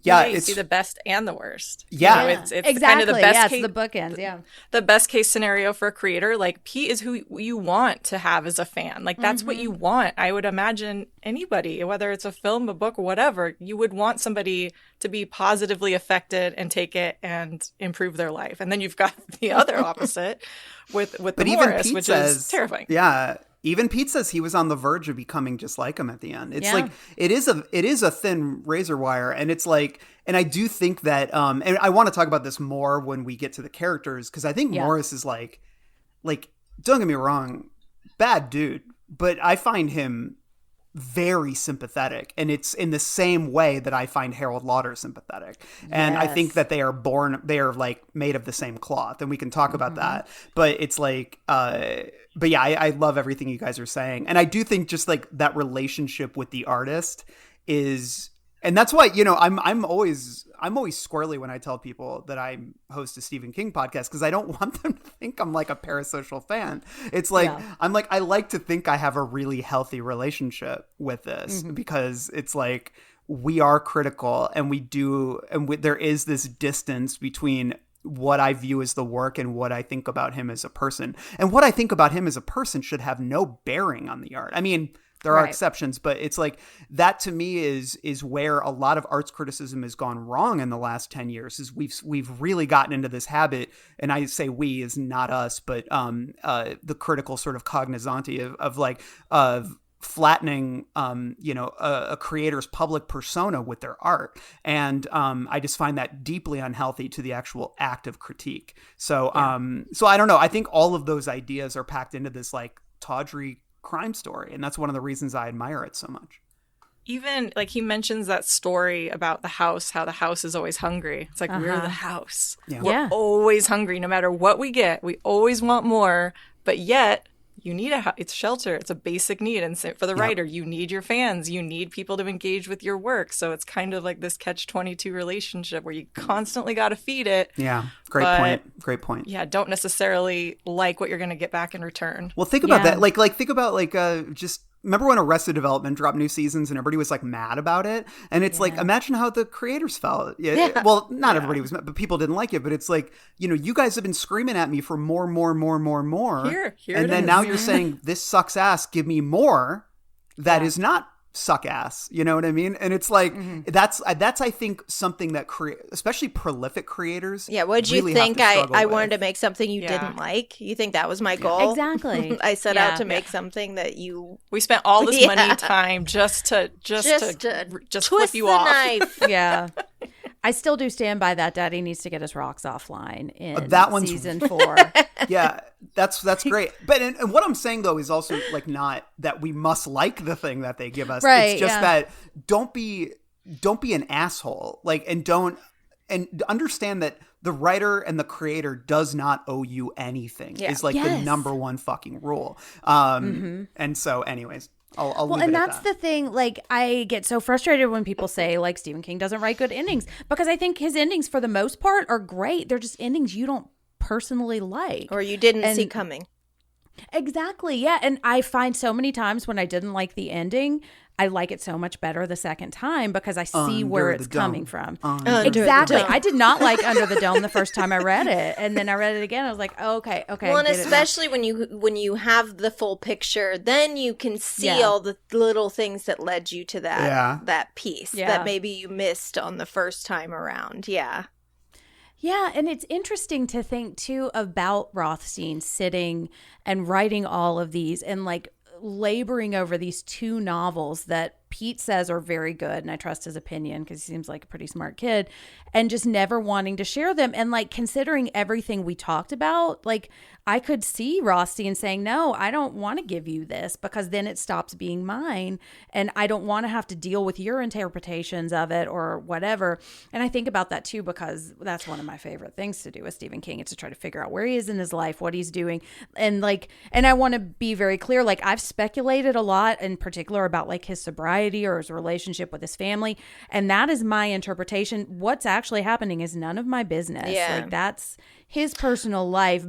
So I think in that way, him as the author almost becomes kind of a character in the story too. Totally. Like we said, anytime he writes about a writer, I think he's partially writing about himself, but also like he doesn't owe us the truth. He doesn't owe us what actually inspired this. Like, oh yeah, well I've got 7 novels locked away and I don't want to publish them. He doesn't owe us that description. But you know, Rothstein had these novels kept safe in a fireproof locked safe. Mm-hmm. If he did not want to publish them, you'd think he would destroy them. Yeah. And and that's the thing. I wonder. And they say, I think he implies that in his will, he's going to burn them or he's going to want them to be burned. But like, still, why wait? Do it? But this is what that review was about that I read at the beginning, where they were saying the fact that it doesn't engage with Rothstein's like intentions for the book, it not only allows them to serve as a kind of MacGuffin, but it also does, in some ways, sidestep the most interesting moral question of the book. Mm-hmm. And I wonder, you know, we talked about in Mercedes, we talked about spending time with Hodges and how this is one of the first elderly protagonists that we're really spending a lot of time with, aside from Insomnia. Ralph, yeah. And I wonder if there was part of him that was like, if I go too deep in here, they're going to think I'm talking about myself. And maybe someone's going to try to break into my house. I know that's well, see, this is my problem. And I try to talk about this on, you know, I always try to say like what you said earlier about the author as being a character. King is such a persona. He's such a public figure that I always try to sort of clarify that when we talk about him, I talk about him as a character who has done a lot of interviews. And I understand he's a real person, but at the same time, I'm also engaging with the persona, not the actual person. And this is what's weird about doing this podcast, where King is occasionally tweeting about it. And so it's like today even I have to talk about it in a way where I'm trying to say, it's like, I do not know this man. He is not my friend. I don't pretend he is my friend. It is an odd relationship. I love his work, but that is what I know him as an author and as someone who makes books that I love to talk about. And it's like, it's easy sometimes to see the lines get blurry. And I think that's the biggest challenge of doing this podcast for me, is making sure that I don't allow those lines to get blurry, because otherwise it will compromise in many ways what I think the pod is best at. So I think so. Yeah. And that he doesn't owe us friendship too. Like, I'm not like, he doesn't owe us tweets. He does, you know, like he gets to live his own life. And I know, you know, when we were in Maine, they were talking about how like he just wants people to leave him alone. He just wants to be a regular human. So I really try to do that as much as possible and engage with what he has publicly said himself or what he has published, because that's what he has chosen to put out in the world. Yeah. Right. Do you think that's why he signed so much stuff? I thought about that with like the Rothstein, like, oh, he never signed anything. He never put it, so everything's super valuable and everybody wants it. And it's like, maybe it just, I'm going to sign everything so that just devalues it. So it's always out there. So well, it's like Jennifer Aniston with those cargo pants, you know? Well, I will say he has almost as much disdain for like rare book collectors, I think, as he does academics. Like, think about how he's written about rare book collectors in the past. Like, think about Calvin Tower in The Dark Tower. That is a guy he writes as a total fucking asshole who cares more. And like, Morris even has that line about Andy. It's like he cares about books more as objects than what's inside of them. And I think that, you know, I think that's a place where Morris is right, but that doesn't mean, you know, that it has to be one or the other. But I think King also finds the idea, or at least, you know, and again, I'm guessing based on what I've read, but it's like, I think the idea of books as commodities is something that can be offensive to someone who really loves the written word, you know? So. Yeah. Well, and speaking of Andy, let's go into our next category, which is heroes and villains. I'm gonna have to kill this fucking clown. Welcome to the Losers Club, asshole! I don't want to start with Andy. I want to start with the best character. Let's talk about Andy. Gosh. Oh, yes. I do love Andy. I think he's funny. Okay. Oh, good. I'm glad we're going to have an Andy defender because I did not enjoy that part. Let's start with Morris because we've kind of talked a lot about him. I get big Annie Wilkes vibes, also get a lot of Shawshank vibes too, you know, because we're with him in prison a lot. And Shawshank is even mentioned in this book. So my question, is there any part of us that pities Morris at all? Randall, you kind of hinted at this. I absolutely. The thing is, King really does. Okay, how do I phrase this? I think this is a really good way to put it is I want to compare him to Brady because I think that's the most helpful way to do this. Brady is despicable, like, right? And King writes him with this almost manic, hysterical viciousness. I mean, don't get me wrong. We talked all about Brady in the last episode. And that's part of why we liked him too. Yeah, you know? And there are parts of him that are compelling and do feel real. But it wasn't I didn't see the author having a lot of empathy for Brady. I think that he had sympathy at times for Brady, but I don't think he could relate to Brady. I think King can relate to Morris, just like he can relate to Harold Lauder. I think Morris is someone who was a lonely kid who had, you know, and I know that he did make his own choices, but I do not think his mother helped by being a giant asshole about the thing that he loved. I don't think she created the monster necessarily, but I do think that she like stoked the fire. When you are young and you are passionate and you don't have anyone to share that with, I think that a job of a parent sometimes is to indulge your children just the littlest bit. Just the littlest bit. I think my parents did it just enough, you know? It's like, I wish they did it a little more, but it's like, I think that he is someone who has a lot of fucking anger in him and who has been bullied. And obviously when he goes to prison, he is sexually assaulted viciously. It's like, and that doesn't excuse any of his behavior. He does horrible things throughout the book. But I do almost feel like when King tries to make him vicious, like where he's always talking about how fat people are, or when he says, well, he actually doesn't really say racist things. That was more Brady.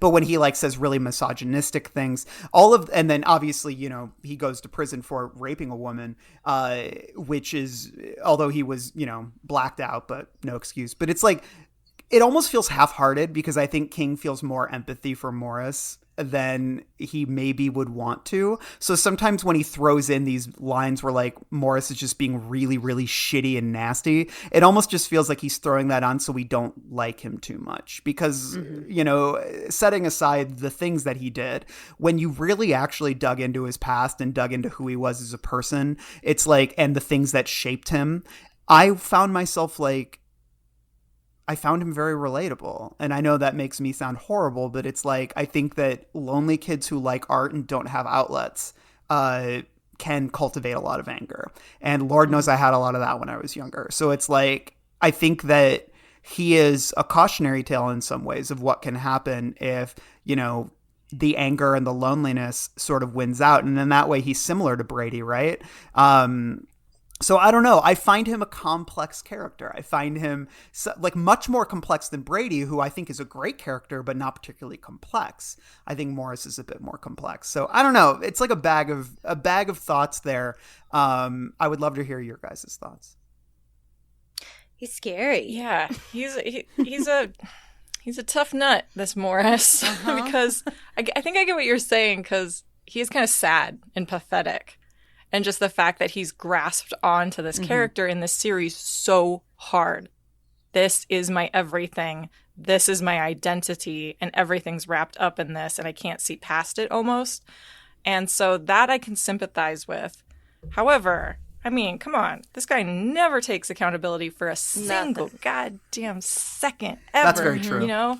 And so I think that's where I don't feel pity for him. It's not just like a bunch of bad things are happening around him and he can't get past it. And so he's obsessing over this work. I mean, we see it when he's in prison and when he's, they are talking about how even before that, you can, who's responsible? My mom. Who put you in this situation? My mom. And just is going to double down on that out of spite when he knows that all he has to say is, and doesn't even have to believe it, and just say, like, I did this. I put myself in this position and take accountability. No, I'm not going to do that. And it's just, I don't know. What do they say? What men will do to avoid going to therapy. And I think that Morris is really the prime example of that. He's just going to throw everything, all of his hopes, his entire life, it's going to get wrapped up in this series.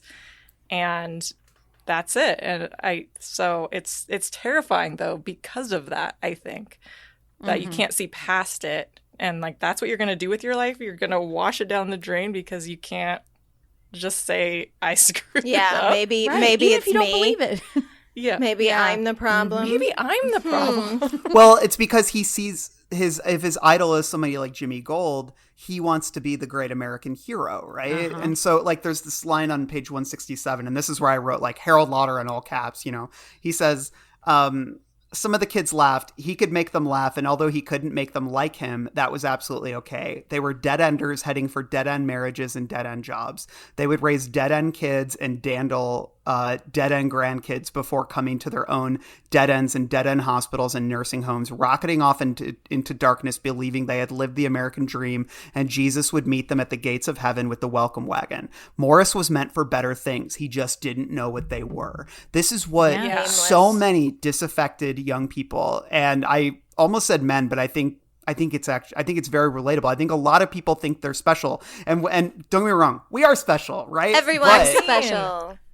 Yes, but I mean, if everyone's special, nobody's special. But you know what I mean here, which is, and then there's that one line where, he's basically saying, I'm different. But then his mom basically says, most of us become everyone, right? And that's probably one of the reasons he hates her, is because she's saying the thing he doesn't want to hear, which is like, just like Jimmy Gold in the third book, the one that you hate so much, you're going to become like everyone else. And he says, nope, that won't be me. And that is in many ways one of his, among everything else you guys are saying, one of his great flaws, because he can't accept the idea that, hey man, it's cool to just be a normal person. Yeah, I don't have to be so murdery. Well, or like the hero. Well, the reason he can't take accountability and he can't do anything wrong is because he's crafting his own hero's narrative for himself. And the hero is never wrong. That all of this leads to some great moment of self-actualization and heroism. And so, all of this is in service to some greater destiny for me. And that's, very true of, I think, a lot of King protagonists. I think this character is very much in line with a lot of, especially his early protagonists. And think about Rage or something. I mean, it's like this, I think King relates so fucking hard to that mindset because he probably had it when he was young too, just like I did, It's it is something a lot of people have to reckon with. It's not a phase, Mom. Yeah. Like, we've all been like, this is who I am. And Morris is just trapped in there, especially you think, going to prison at a young age. Like, there's so many people that once they're in the system, that's it, because it's so hard to break out of that. And even Morris, I guess he does write the lady that he assaulted a letter finally after how many years? 30 years or something? Writes her a letter apologizing, even though we all know he's bullshitting. And she's just like, no, fuck you, dude. Yeah. And so it's like the one time he tries to like, okay, I'm going to play by your rules. And then it just gets thrown back in his face. So he's like, all right, I'm done. That was it. That was my one chance time to try to be a human being. His physical description, I will say, is terrifying. The super pale with really red lips. Like, what the fuck? Mm-hmm. Like, every time they described him, I got chills. And it's weird, too, though, because if you ask me which man I'd rather be alone in a room with, Morris Bellamy or Brady Hartsfield, I would obviously, or the bear. I would choose Brady. I would too. I feel like we could take Brady. I might be able to take Brady, but I do think Brady is a stronger antagonist for me than Morris, simply because, Morris doesn't really know these people exist. Like, his focus is the books and the money, but the books. Like, whereas like Brady wanted the actual protagonists to die. So like it was just a stronger antagonist that we had in Brady. The stakes, I felt like, were a lot higher. Well, he wanted infamy. You know? Yeah, he wanted infamy. Morris, I don't know. Like, he's not going to really hurt you unless you're in between him and his notebooks. Or if you're drunk in a bar and he's there. That's pretty dangerous, I guess. But in his vicinity. So. Yeah. And it's interesting to compare him. I hadn't thought about comparing him to Harold Lauder, although we did compare Brady and Harold Lauder in our Mr. Mercedes episode a lot.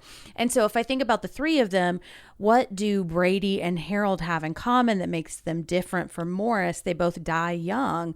They die in this phase. And Morris, we see him really, really punished for what he's done and for being this little shit, you know? And so it just kind of makes me wonder what an elderly Harold Lauder would be like. You know, would he have found a way to be Hawk, or would he just kind of, or, you know, on the outside, or would he have gone to prison or stayed with Flag's army and just kind of like become more and more bitter and bitter and bitter?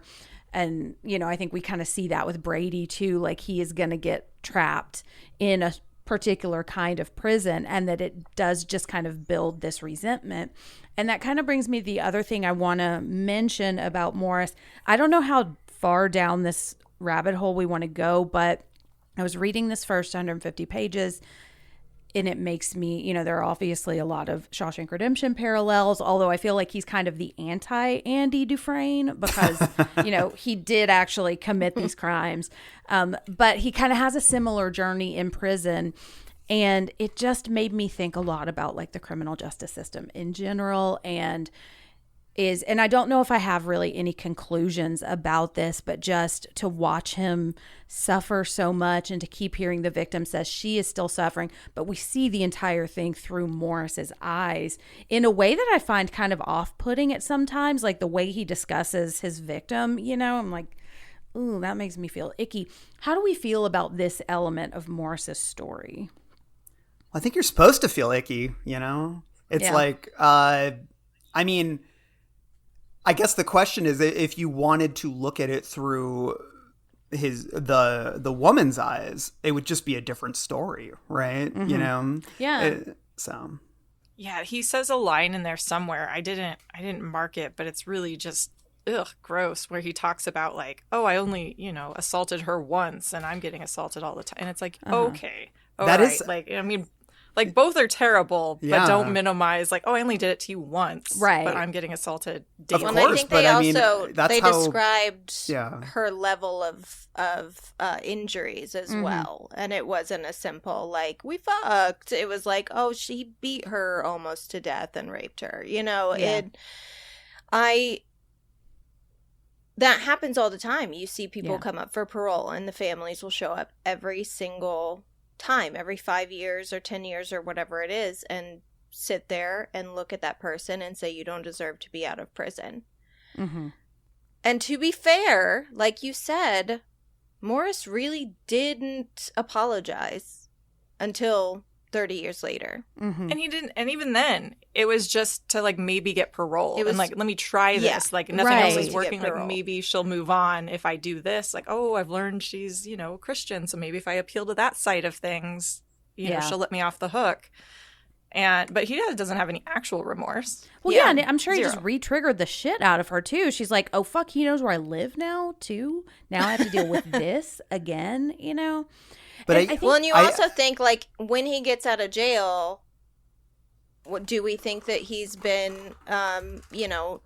do we think that they helped him in prison? No, like, and that's clearly the not. thing. Well, absolutely not. Yeah. and he also killed 3 people that we just don't know about, so that's the thing. Right. It's a tricky But I think, too, thing. it's like all of those things you guys are saying, it's like, yeah, they are the key. And that's how a lot of people think, you know? Yeah. I mean, I think that yes. when he says, I just raped one person and I get raped all the time, I guarantee that's fair? how the vast majority of guys that are in prison for that sort of thing feel. It's like, I don't think Morris is ever presented to be a good or morally upstanding person. I think that King is writing and putting us in the head of a very unpleasant person. And, I think that the fact that he allows him to be pitiable and venomous and mean-spirited all at once is what makes him such an interesting character. I mean, yeah, don't get me wrong, it is deeply unpleasant. And I mean, just the whole question of like, is he rehabilitated coming out of there? No, of course not. It's not. Prisons don't do shit to make people better people. They just make you,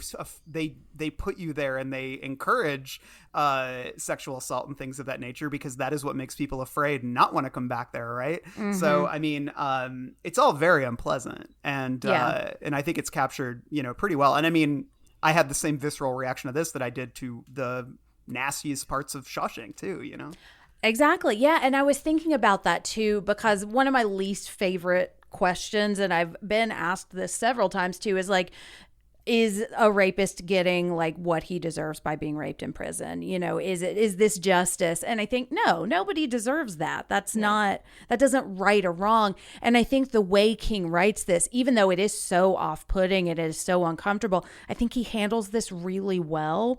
And I think I don't ever feel like King is blaming the victim. I feel like Morris is too. And I think that would have been a really easy kind of way to slip into that victim blaming kind of thing. But I think he does a really good job of she is almost like a character in Morris's nightmare too.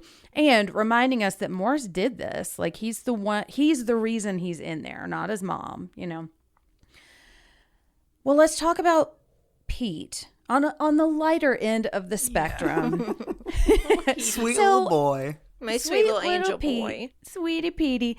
So I don't really have a great question about this, except, is he a hero? And do you think we would do the same thing if we were in his shoes? Ashley, what do you think? I think it's... Oh, man. Okay, I would have spent more money on myself. I'm not going to lie.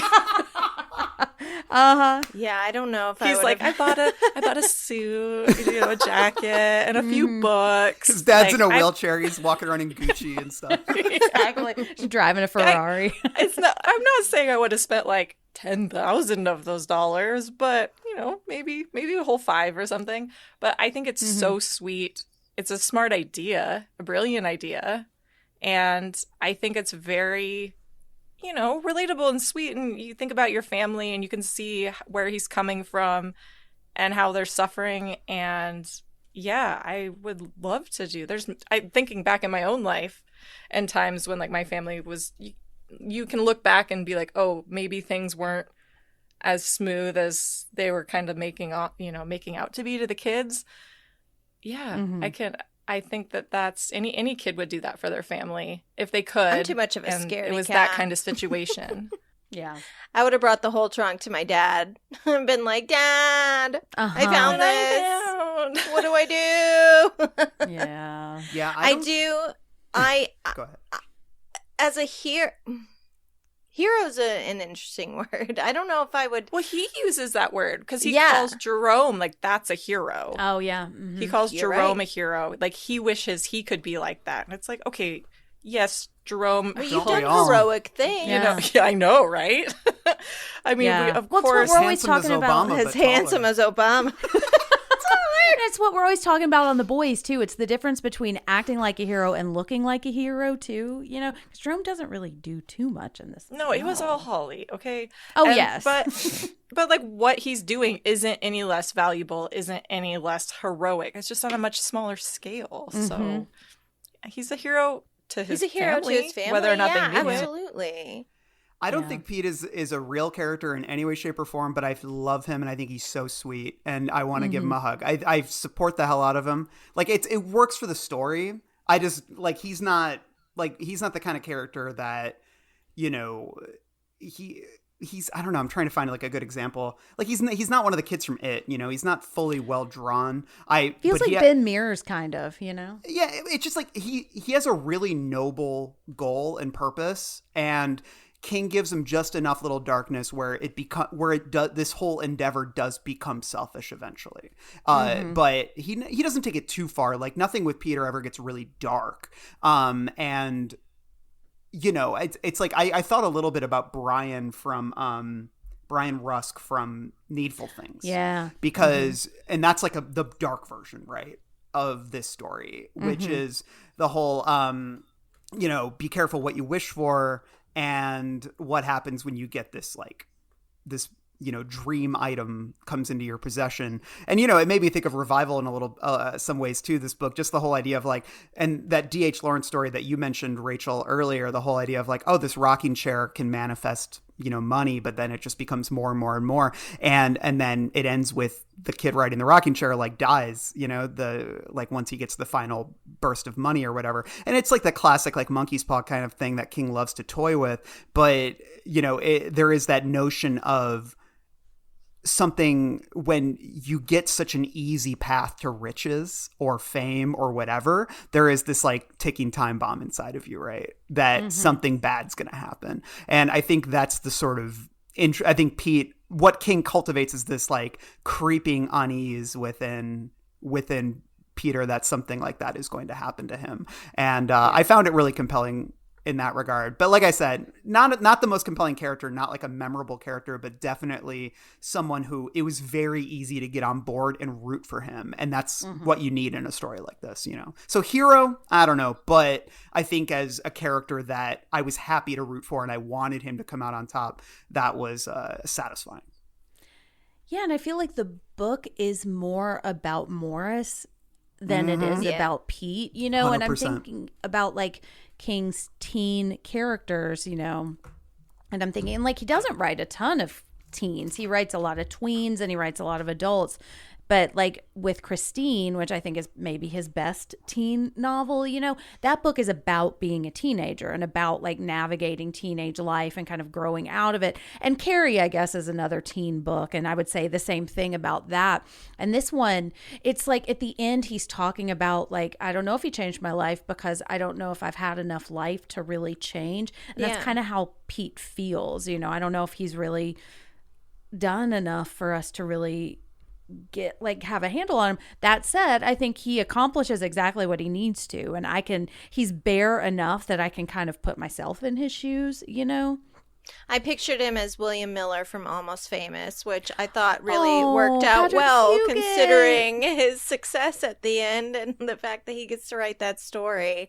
Yeah, I was surprised at how excited I got for Pete. In the end of the story, in the final few chapters, when he was writing his own article for what was it? What magazine was it for? Was it New York Times? Or no? I think it's the Times or the Atlantic. Yeah, I don't think remember. It's the New York Times. We should look. It's probably Rolling Stone. Or the New Yorker. The New Yorker. I think it was the New Something Yorker. like that. Yeah. Rolling Stone is what Charlie writes for. So. Yeah. I do think that just especially combined with Jerome and Barbara and Tina, it's like, oh wow, all of these kids are just swell. Like all these kids are really squeaky clean. Like, you know, they're all pretty perfect. And I think that's fine if you just have Pete. But if you have Pete and Jerome and Barbara and Tina, like they're all the perfect American kids. And that gets a little obnoxious, I'm not going to lie. Totally. And the fact that they all get along and, you know, me and Tina were just a few years apart, but that's okay. We love each other. And that's, you know, I don't get mad at her that much. And can I say something controversial? Sure. Yeah. I think Barbara is the worst character that Stephen King has ever written. I was just going to say, we've talked about the Robinsons quite a bit. Especially in Holly, which join the Patreon if you want to hear us talk about that. And then that is a character who has no hardship, no trouble, no unsavory qualities, no layers. She is a perfect human being, just like her brother Jerome. Well, let's talk about Jerome because he's on my list too. He doesn't do a whole lot, but he literally does a big thing, which I think is King's way of kind of apologizing for Tyrone Feelgood in Mr. Mercedes. It feels like a course correction. How do we feel about Tyrone? Tyrone does show up multiple times. He does, Still, but they always tell him to shut they up, have to apologize for it every time. Just Every stop time, doing it. Just stop. It's so obnoxious. Yeah. And I think, to be fair, I think he has weeded that out. Like, I can't remember him showing up in Holly or any of the other ones, but I don't know. Do we feel like this is a course correction, and do we feel like it works? Yeah, I was wondering myself if King took criticism or took notes on how people reacted to that character, or he also got tired of Tyrone Feelgood, because the kibosh was put on that right away. Like, immediately they were like, and then there's Jerome, who used to have a character he did. But no longer does. Yeah. He outgrew that. Yeah, he outgrew that, as did we all. And to be fair, one of the things that I really enjoy about King and like admire is that he is willing to confront this stuff and take criticism. I don't always think he handles it the best right away, but he's also still writing Jerome. Exactly. He's laughing at himself in this one whenever they do it. They're telling him to shut up. So it's like he gets it, but he still does it twice, and it's just like, enough. It reminds me of that Seinfeld bit where he does the voice. He's like, hello. Oh, hello. And then finally people just get sick of it, and they're like, we still doing that? And then, but after he's made the sacrifice for the voice. Yes. Stop trying to make fetch happen. It's never going to happen. Yeah. Anyways, But what does Jerome do in this book, though? Can we? He gets lusted after by a 14-year-old that is. I'm just like, absolutely no reason for this scene except to just remind us that he looks like Obama but taller, but even more aggressively. Like, I've never seen King so horny for a character, and that includes Bag of Bones, which to this point is the horniest he's ever been in a book. I think this might be taking the cake. So, well, and that's go ahead. Oh, he does haul Hodges' ass out of that window. That's true. So that's what Jerome does. Okay, all right. Yeah, that's we true. Needed him there, even though Hodges did lose a lot of weight. He did, yes. So he might not have been as hard to pull through that window. I find it so this is like Caffrey and I find it so funny, just like the relentless talk about salads and veggie burgers. Like, there is something that I cannot articulate except to say that, and this is what I said about Holly too, these people are just such fucking squares, there is no other word for it. Like, I'm supposed to be happy that you're eating salads all the time. My man, there's better ways to lose weight. Like, this is so obnoxious. Like, I just find these characters so fucking corny, and I don't know, it drives me nuts. I know I'm such a hater for this crew, but I can't help myself. Well, and we're seeing them again too, like the second and time in an unnecessary situation. Like, we didn't even need them for this story, which makes it even harder to be excited that they're there. I'm going to have like blood dripping from my eyes when we talk about End of Watch. Like, oh God, yeah. Because I will be so filled with rage about having to like listen to Hodges talk about eating salads for another 200 pages, but it's fine. Dressings can have a lot That's so I will say I'm a third of the way through, and there hasn't been a salad yet. So okay. Thank fucking God. I am at the end of my rope with this man. Well, and what's interesting is, and we've talked a lot about, do we think that King is afraid to give Jerome a flaw or afraid to give Barbara a flaw? And, I think because he is a part of a marginalized community, but I think Holly also is a member of a marginalized community. She's neurodivergent, and Holly has lots of flaws. Yeah. In a way that I find really compelling. Let's move to her. Rachel and I have talked about Holly a lot. We have a whole character corner about her. Every time I read a Holly story, I love her more. How do we feel about her in this novel? Oh, and she was also a Jeopardy question the other day. And I was like, Holly Gibney. Yes. They were like, what's the protagonist in King's novel about academics who, spoiler. And I was like, Holly. How do we feel about Holly in this story? I love her in this story because this is where we actually get to see some real growth from her. Mm-hmm. I guess going back to what we were saying earlier, actually Holly does have some growth in here. Not that it couldn't have been shoved into End of Watch too. But we do see the growth her... happens between the novels. Right. Yes. Mm-hmm. When she learns fashion. We do see her engaging and getting involved in, Finders Keepers. And we do see her trusting her gut and following up leads and figuring this stuff out. And even, Hodges is talking about how she's getting better at certain things. And he's helping her navigate some of those things. We see her drive all the way to Cincinnati or whatever at the end of it. Like she's coming into her own and her own independence in some ways that are, I love that for her. I love that for her. Is it 100% crucial that it had to be in this story? No, not necessarily. But I do like what we get to see from her in this. And she's got some great lines, too, that I find very sweet and endearing. I agree. Yeah, when we meet up with her in this story, she's almost a different character.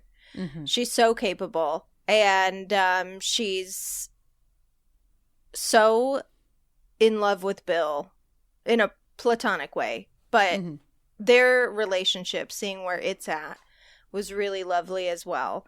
Again, though, yes, there's been character development, but like there isn't in this story because we're only really with them for a couple days' time. And they're kind of playing catch up to what we know. So there's not much for them to do. It's hard to like talk about them as characters in this because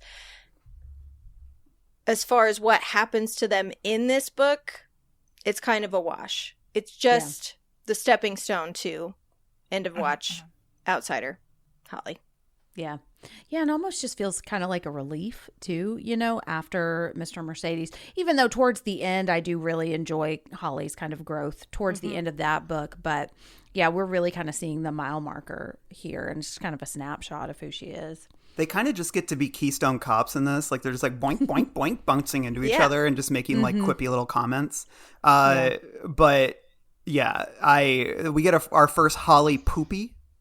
She says poopy for the first time in this one. The beginning of the beginning of an insufferable trend that will last for several more books. I don't like fake cursing. Yeah, I don't either. Yes.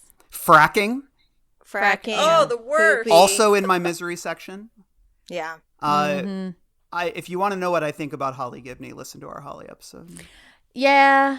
Subscribe to the Patreon, patreon.com/thebarons. And then you can also listen to Jen's Character Corner about what she thinks about Holly. This is why our podcast is great. Because we have multiple voices, multiple opinions, different points of view. That's what makes it a valuable listen. I think so too. Yeah, for every Tommyknocker hater, we've got Randall who loves it. And I think, do love it.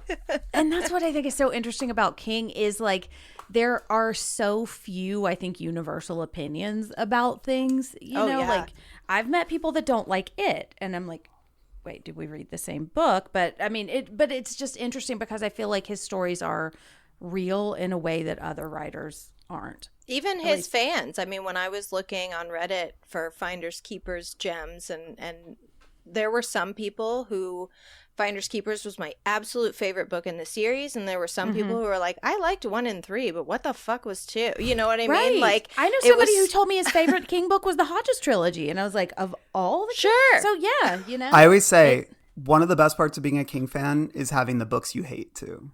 Exactly. Yes, because you don't just hate them; you hate them for reasons, and talking about that is so much fun. Anybody who says they love every Stephen King book, I do not trust them. I'm like, you have not read every Stephen King book. Yeah, exactly. You have to hate at least one Stephen King book. That is the one gatekeepy thing I will do when it comes to Stephen King. I am at the gate, shotgun in hand, sunglasses, aviators, trucker hat, and if you come up and say, I like them all, you're not getting in. Nope. Sorry. But I cock the shotgun silently. But what about your happy slapper, Randall? Oh my God, that fucking slapper. Let's Here's talk about the thing, Hodges. though. My happy slapper is filled with M&Ms, and I give them out to the neighborhood children. Oh wow! If the God, happy don't slapper- put M&Ms from somebody in their sock. If the happy slapper does not come back into play in End of Watch, I'm going to write a letter. Because we've had the happy honestly. slapper in both novels. Someone's been hit with that thing. And if I don't get someone hit with that slapper in the third book, I'm going to be so mad. It's Chekhov's happy slapper. I like that he just carries around this like dirty fucking sock with a bunch of In ball his bearings. car. I know. That thing must rattle in his fucking pockets. There whenever he are walks in. It's like other when I got weapons. Tic Tacs in my pocket. Yeah, I know, there plus, are other you ever weapons. wash the sock? It's got dried blood all over it. He never washes it after his victims. It still has pieces of Brady's brain. That said, I do enjoy saying happy slapper a lot. Like, that is very fun. It sounds dirty. I know. Yeah. When I was like, Randall, did you use your happy slapper? I was like, oh, don't. Wink, wink, Don't go wink. there, Jen. Don't go there, Jen. I would never say anything inappropriate. No, that's not who I am. Let's talk about Hodges, though. I had some very harsh words for Hodges in our Mr. Mercedes episode. Hell yeah. I like him a little bit better in this. Like, he kind of is inching his way up. I think partly because I really like how he seems to care for Holly. Some things about the way he talks to Holly drive me insane. When he tells her to smile. I know. That was the main part of my misery. I was like, stop it. It's okay. But Come on, how do we smile. feel? Show me those pearlies. You're so pretty You're when so you pretty smile. when you smile. And with a little mascara. Yeah, I mean, that's just a cringy Gross, thing. old Just man. Well, but aside from that, how do we feel about Hodges in this book? The intro to him, that whole thing with the guy and the plane. I don't care about that feels plane, dude. Like Hodges fan fiction. Like, Yes. look how cool he is now. Look how smart he is. Look, he takes down He's this so guy. capable. He outwits him. And that's the stuff I'm not. That's the stuff that totally turns me off to him. I'd rather just see him like scratching his balls on the couch or something. Like, that's more interesting to me. Like, I do Like not playing with believe his other this happy man. slapper, His other you happy mean? slapper, yeah. He Which did not watch some would call any. a hand. He did not watch any television in this book. Nope. Still 4 That's TV show true. references, which I've written down, which I'm obsessively doing now when I read post TV pilled King books. But Hey, we got to know what to watch, you know? Yeah. But I What are still the do wish. references? I know. I do wish he did reference 2 TV shows, but we didn't see him watching them, and I Yeah. need to see him watch them. Yeah. That's true. Well, yeah, and he doesn't really do a Yes, ton. all right. What- I already said my piece about Mr. Hodges. Sick Like, of he's salads. fine. He reminds me of my dad a lot. Same. That's what I said about, yeah. You know? No, Hodges does not Literally. have a fucking beer can collection. No, yes. as awesome as your dad sounds cooler than Hodges. No, but my dad was literally just telling me the other day, like, I lost 6 pounds. I just cut down from like 4 beers a day to like Eating a 1 a day. salad. And I Was lost he eating it. It's like, oh salads my and veggie God. burgers? Yeah. And it's like, oh, okay, you're on a diet. Oh, you just cut down your beers. Like, good for you. It's just like he's endearing in that way, but also, and like I find the way that he interacts with Pete very sweet. How he doesn't push it with him. How he's trying to like, oh, okay, try to navigate this like weird relationship. But yeah, he doesn't really do a whole lot till the end, I guess. And then he like tackles Morris, just like runs at him like Kool-Aid Man. Yeah. What would And you I say think you it is- do here? I think it is interesting how he talks about Janie, and he's talking like, because Jerome has this moment where he's like, this is not a kamikaze mission. You don't know anybody anything. And he says, yes, I believe you, but he doesn't. He's like, no, Janie died in my place. So now it's almost kind of like a Saving Private Ryan kind of thing, you know? But we just don't really get enough of him in this book, which I'm fine with. Like, I think we get just enough Hodges here if he's going to be a part of the story. And I like that I don't feel like he overstays his welcome after having walked in the door. You know what I mean? He's also in a different place in his life than he was in the Yes. first one. In Mr. Mercedes, he was a very negative character to be around a lot of the time. dealing with retirement and having kind of no one in his life and some cases that were haunting him and contemplating suicide. And now he has this business and he's like actually working and he is saving the day, you know, in his own way. And like, he was a much more pleasant person to be around. And we had a lot less time to be around him. Yeah. He's also the only adult that's getting involved in this thing, because you've got Morris, an old man, and then you've got Andy, older man. Then Pete's a kid, Tina's a kid, Barbara's still young. Like he's the only adult getting actually like intervening in this situation until the mom finally figures it out at the very end. Yes. Puts all the pieces together. So I do think it's necessary in that way. Otherwise, you've just got these kids just running amok. Yeah, I don't really have the parents on this because they feel like the Charlie Brown parents in a lot of ways. You know, they're just like womp womp womp womp womp. I mean, I think it's a great setup. Like the whole, I think putting his dad at the, you know, the site of the Mr. Mercedes attacks was really smart and a great way to connect the books in a small way, and also to touch on the themes of you know, economic downturn and recession and all of that, and how that's impacted the community, which was, you know, a really compelling part of Mr. Mercedes. And I think it's not really part, I mean, it's a little bit part of this story, but it is what sort of kicks off the action, which is the necessity of, like, you know, what happens when this magic box of money shows up in your life and what do you do with it? It's a good question. And so, yeah, but otherwise, you know, the characters, the parents are just sort of there. You know? Yeah.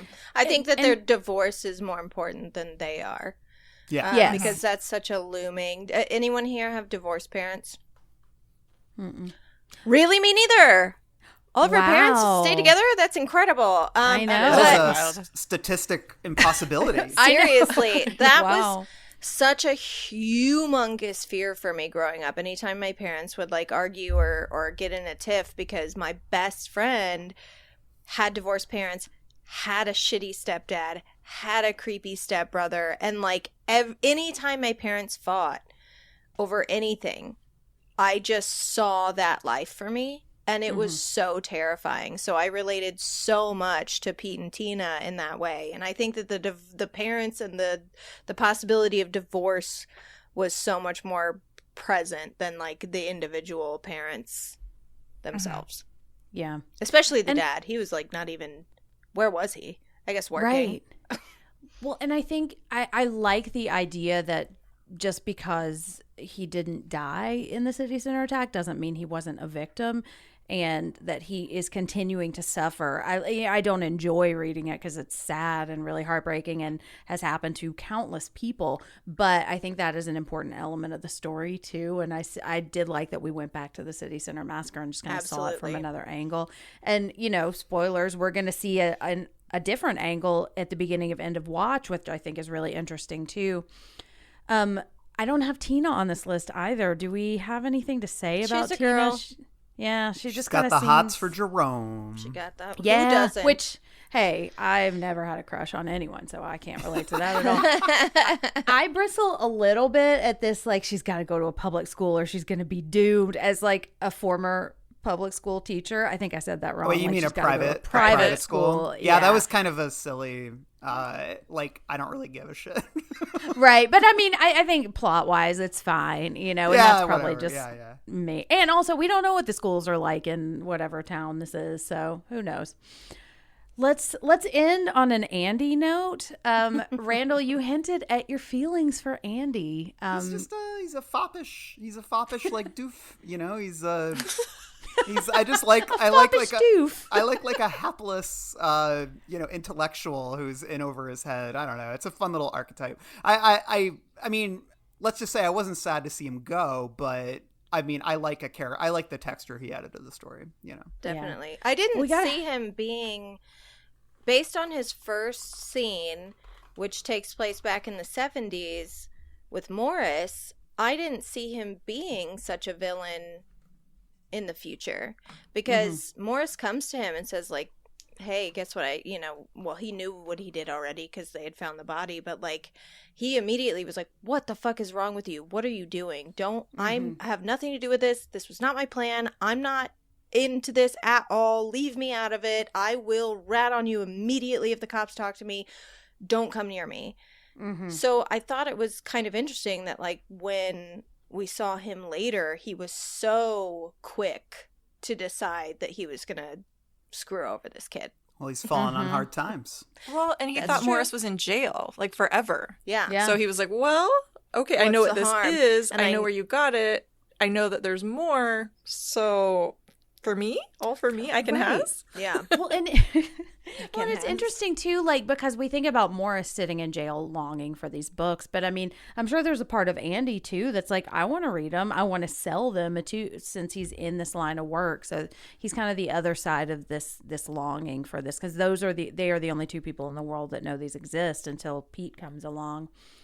I find him, I don't know. We got to have bodies. We got to have some people die. Yeah. And his death is pretty horrific, and I find it really interesting and entertaining. I think I don't really love his character. I feel like he feels a little fat phobic to me. Like, Oh God, this whole book yeah. is filled with it. I mean, that's just, I've come to accept that. I have to, and I feel like this was, we started talking about this as an element of King's writing, I think a couple of years after this, and I'm not saying that this was the catalyst, but like, I don't think that was so much in the conversation when this book was written. And I think he has kind of course corrected quite a bit because, again, like we said earlier, I do think he listens to that feedback, But yeah, it's just, and a lot of the description is through Morris's eyes, and Morris is a shitty character, kind of like Norman in Rose Matter, It's just like this ugly language that I find off-putting. I would kind of like to own my own bookstore sometime, though, or just kind of hang around. I'll be a stock boy. You'll be a patron, yeah. Will you steal patron some and a books stock for boy. me? I'll steal some books for you. I'll be a hired thug. But no, plug.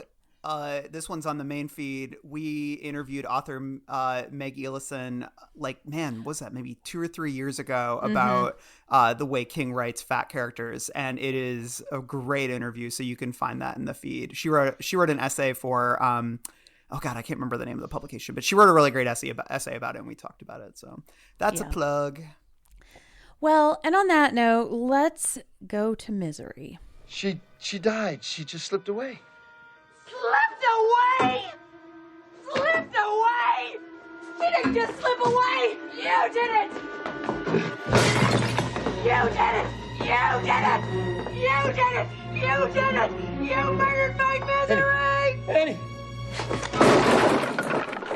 Because that was one of my miseries of the novel. It's just like, I understand, but sometimes it's just hard to read, like these slurs and just kind of the descriptions. My two are, well, we already mentioned when she smiles, Holly is almost beautiful. With a little mascara around her eyes, she probably would be. And then my other one is on page 148.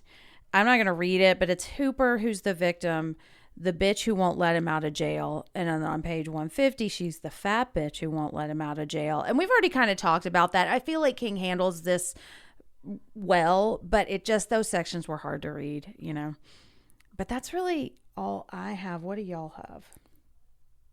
I have one, and I've talked about this before, and I can't remember the context, but I'm going to talk about it again because it shows up in this book, and that's when it's on page 514, and it says, fine, the one with the camera says, Denny's, moons over my hammy. Oh, the God. hash browns alone were a culinary dream. So I Awful. Nobody talks like that. I absolutely hate ordering food that has insane names like moons over my hammy. Like, it makes me mad. Like, I feel it's like you want me to say that out loud? Seriously? So that embarrassing. really Yeah. that's a very personal misery. And I just don't appreciate seeing it in print either. I've said most of mine. It's like poopy. Poopy and doopy, yeah. everything Holly and Hodges say, and then fracking. And then on page 428, Hodges says to Brady, he's talking about Brady's mom, I also don't love, I get that Brady's a monster, but you're bullying a guy in a hospital bed? Come on. I'm just kidding. I don't really give a shit, but it's just funny.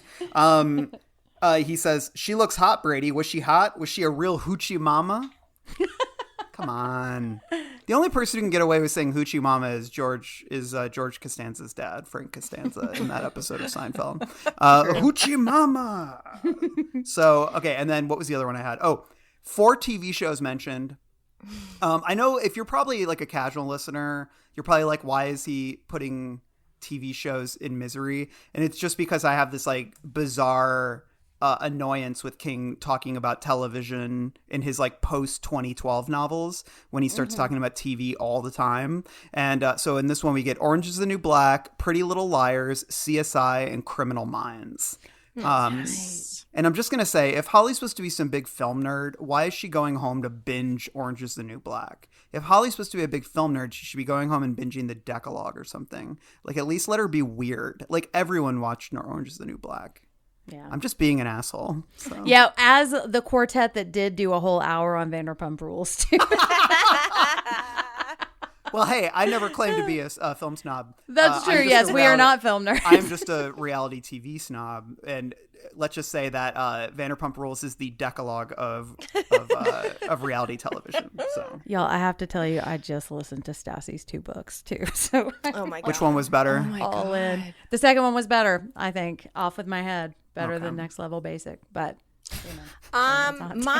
The only misery I really had, and it's not even that big of a deal, but there was a lot of like Deus Ex Machina in this book that kind of bothered me because it wasn't addressed. Like the fact that Morris is getting out of prison and going to retrieve his trunk at the exact same time Pete Salbers, who now lives in his old house and found his trunk, is trying to sell the notebooks, and his sister happens to be friends with Jerome's sister, so we get Holly and Bill on the case. It's very much so convenient, and I kind of wish there was a little more whimsy built into it, because maybe more commentary on synchronicities or how wild it was that all these things were happening at the same time, especially since we know the story eventually ends up fully in the supernatural realm. I just wish that maybe that had been addressed, because it is very convenient that this all kind of comes together the way that it does. Oh yeah. Yeah, and I agree with that. And then the fact that Pete's dad is selling Brady's old house, and it's just like a kind of a little bit too small of a universe. Yeah. Yeah, that it could have either needed to be spread out more or doubled down on it, like you said. That would have been super interesting. Yeah. Well, and I think, I tend to be of the mind of like the book is what it is, and I'm not going to really second guess it. But I think if we talk about lifting the Hodges trio out, we could have kind of went into that a little bit, and it would be interesting to go back to 78 and spend more time with Rothstein too, and maybe he is the old pal that we meet, and then we could have gone into some of that stuff and really kind of explored this. Is the work really crying out from the ground? Is that where this synchronicity is coming from? Was this inevitable that it was going to be discovered, and that somebody got to finally complete the mission of Rothstein wanting these destroyed in a way that he couldn't do himself, Yeah. But again, the book is what we have, and I do really enjoy a lot of the Hodges stuff, even though it's not all my favorite. But any more misery? Well, let's go into word processor of the gods. And we're gonna make a new rule. Whenever I'm in here, you hear me typing. Whether you don't hear me typing, what the fuck you hear me doing in here, when I'm in here, that means that I am working. That means don't come in. Now, do you think you can handle that? Yeah. Fine. Why don't you start right now and get the fuck out of here? Because, of course, and we say all the time, we don't dedicate this much time to Stephen King if we don't like him. And there's a lot of, I think, really good writing and really strong writing here. I think there's a lot of really strong ideas that I find handled really well, even though I do kind of wish we had gone into a little more depth. I like on page 101, this class discussion with Ricky the hippie, and he's talking about this is stupid. And he says, time will pass, tempest will fugit, Owen's poem may fall away from your mind, in which case your verdict of is stupid will have turned out to be correct, for you at least. But for some of you, it will recur and recur and recur. Each time it does, the steady march of your maturity will deepen its resonance. Each time that poem steals back into your mind, it will seem a little less stupid and a little more vital, a little more important until it shines. Young ladies and gentlemen, until it shines. King's Dominion. King's Dominion too, yeah. But I just really like the idea that some work is kind of eternal, and I think it kind of goes back to what we were talking about the work kind of living on and taking on a life of its own. And I also really like this idea that it's not just the quote-unquote good work and the bad work is what falls away. It's what resonates with you, and that's going to be different for everybody. And also kind of like what we were talking about, everybody's got their favorite Stephen King, and everyone's got the one that drives them nuts. And that is kind of part of your journey with him. I feel like Stephen King's, like the ranking of Stephen King's novel will be like shuffling a deck of cards. Like everyone's is going to be totally different. Like you'll never get one that's the exact same. Yeah. Along those lines, on page 170 of the Kindle edition, for readers, one of life's most electrifying discoveries is that they are readers, not just capable of doing it, which Morris already knew, but in love with it, hopelessly, head over heels. The first book that does that is never forgotten, and each page seems to bring a fresh revelation, one that burns and exalts. Yes, that's how it is. Yes, I saw that too. And of course, that's what I think. That's what I feel. I just love that because it reminded me of being young and getting into books, but it reminds me of what you were saying too. So on page 155, this was on the ebook. I love what Bellamy's mom had to say about writing and the job of a novelist. She said, "A good novelist does not lead his characters, he follows them. A good novelist does not create events, he watches them happen and then writes down what he sees. A good novelist realizes he is a secretary, not God." It's funny, I had that under King's Dominion because that's exactly how King talks about writing. Like like uncovering the fossil. Yeah. Like in On Writing and stuff. I love that. That whole fight between Morris and his mom is one of my favorite parts of the whole book, just because he's like, the petulance that he has, you know, is so recognizable when you watch like people. Like, and I love what she says. She says, and don't get me wrong, I think she's kind of an asshole, but when let me see here. She says, "You needn't raise your voice, Morris. You needn't roar. You can defend your position without doing that. We're having a discussion." And he says, "I don't want to have a fucking discussion." And she says, "But we should have one."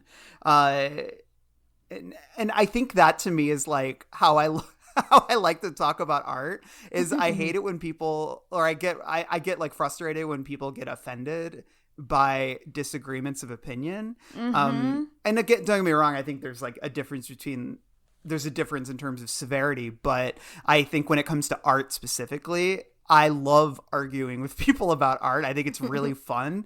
And don't get me wrong, I think his mom is trying to get his goat in this scene, but I think sometimes just him screaming like, "I don't want to have a fucking discussion." I feel like that's just how a lot of people are when, I'm subtweeting, but it's like how certain fandoms can be when you try to like engage them in good faith, like about a piece of art. I think it's fun to like argue about this kind of stuff, which is why I do this podcast. So and I just love that it's fight. Completely valid to be like, "I just like it." Yeah, and that's totally just fine. Let me have it. Yeah, let me have it. King just does a good parent-child smackdown like no other. Like I'm thinking of Salem's Lot and The Stand in particular, and I love it. Rachel, what you got? I had everything you guys said. I also liked Holly talking about, she says, "Jennifer Aniston is a very fine actress and a badly underrated comedian. Did you know she was in the original Leprechaun movie back in 1993? Yes! I was like, Leprechaun! Love Leprechaun. Right. I'm just kidding, but I did love that because it feels so awkward and very funny. But I do like when this is super sappy and very melodramatic, but when they're going to the movies she starts tearing up and she says, "Nothing. It's just nice to have someone to go to the movies with. I'm glad you're my friend, Bill." It's so silly, but it's so sweet. It really is. And I think their relationship in this is really sweet. Aside from Bill telling her to smile all the time. Like, And I have one on page 211. I'm not going to read it directly, but she's like, I don't handle strong emotions. I'm working on it with my therapist, but right now I don't. And I was like, that's growth. That's awareness. And I really liked it. I have two things that are both on the same page, on page 81 of the Kindle edition. I just think it's funny. I almost put this under misery, but then I just realized I thought it was funny, which is on page 81, because it's from Morris's point of view. So he says, with the waitress gone, taking her toxic atmosphere of girl with her. Gross. Get out of here. I know. It's like such she a walks childish... up and then they're just like immediately like... Toxic atmosphere of girl is like, it's like, in like playground intellectuals talking, you know what I mean? It's just very funny to me. And then on the same page, I just love where he talks about collectors, and he goes, those collectors are out there. They pile up painting, sculpture, first editions. There's an oil man in Texas who's got a collection of early wax cylinder recordings worth $1 million. And another one who's got a complete run of every Western science fiction and Shutter Pulp magazine published between 1910 and 1955. Do you think all of that stuff was legitimately bought and sold? The fuck it was. Collectors are insane. The worst of them don't care if the things they covet were stolen or not. And they most assuredly do not want to share with the rest of the world. I don't think that's true, like, exclusively about collectors. I mean, we wouldn't have museums if not for collectors, but I think like King has, definitely a lot of disdain for like, I think like hoarders, you know what I mean? Like people who covet rather than want to share a collection. Yeah. So yeah, especially when it comes to art. I had one more on page 107 of the ebook when he was talking, Pete was talking about when he was hoping to go to Brown for college. He thought his mother and father told him not to get his hopes up, but Pete didn't buy that. He felt that if you didn't have hopes and ambitions when you were a teenager, you'd pretty much be fucked later on. Mm-hmm. Which I also thought was a nice commentary on Morris. Yeah. Where I think so too. Kind of didn't have hopes and ambitions as a teenager, except to live life like Jimmy Gold. Which his mother even tells him, like, do you know why your father left us? Because he did not grow up. He's off fucking some little whoever because he refused to. He wanted hope and ambition to come to him. Yeah. You know what I mean? So. And that's part of being a teenager too, is having these outsized hopes and ambitions. And as you grow up, you kind of reconcile those with the rest of the world. And it's just kind of this natural progression. And that's why I find Pete to be so sweet, because he just feels like the purest version of that. He's a good little boy. He's a good little boy. He's like my dogs. He's a good boy. He also has I've got two more, but one of them is on page 304. He said, Pete said that she didn't like to read and he could never get tight with a girl who didn't like books. And Hell yeah. Amen. If you go home with a guy and he doesn't have books, leave. No, the line is don't fuck him. That's don't John fuck Waters, him. baby. Yes, exactly. I was trying to be classy. We have no place for that here. I know. Who am I? Wait till we get to Pound Cake. All class will be out of here. Oh, Lord. Yes. And that's coming up. I have one more on page 420. Smoke them if you got them. This is when and we've already read part of this, but I just wanted to read it here. I said no to anyone. If the story's going to get written, I have to be the one to do it. Not just because I was there, but because reading John Rothstein changed he stops and shakes his head. No, I was going to say his work changed my life, but that's not right. I don't think a teenager has much of a life to change. I just turned 18 last month. I guess what I mean is his work changed my heart. And I think the reason that I love this so much is because, and it sounds probably cheesy to say, but like, I think Stephen King's work changed my heart, Like, same. I remember reading The Stand when I was in middle school and just kind of falling in love with this world. And really, it was the first time I think I really thought about concepts like good and evil. It was the first time I'd seen a character like Harold that felt really familiar. And it wasn't until like decades later that I started to really kind of evaluate my responses to him and to Franny. But just like, I don't know, reading that book, it's changed the course of my life too, and it did change my heart. And I thought that was a really sweet way to say it, what writing can mean to you. We have any more? Nope. Well, let's get nasty. Let's go to Pound Cake. After all you've been taught, everyone in bad, Mama, everything in the sin. Come to your closet and pray, ask to be forgiven. He's a nice boy, Mom. You like him. You really like him, Mama. The only one I have, I didn't take as many notes in this as I normally do. I think I was kind of just along for the ride. Also because I have read this book so many times too. But I have on page 135, he says, choke the chicken. Oh, man. Which I thought was... Well, we actually get pound cake. Yeah, so actual pound cake. On 72, the neighbor lady says, come in, Maury, come in. I'll put on coffee. And guess what? She gave her unnaturally black eyebrows a horrifyingly flirtatious wiggle. There's Sara Lee pound cake. How did I miss that? Oh, yeah. My gosh. Oh, I love it. So here's what I noticed about this book. So there's not a lot of sex here because Bill's wagging gear stick has nothing to go into because Janie's dead. So Happy Slapper is sad. Yeah, Kids are too young. So, and Morris and Pete are too busy reading to, get horned up. So this book is obsessed with butts.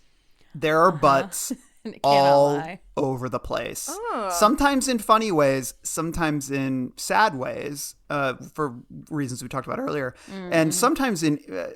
Look, I don't think things are inappropriate too often, but I think using the phrase "tender young buttski" while discussing anal rape is a little bit of an odd choice. Yeah.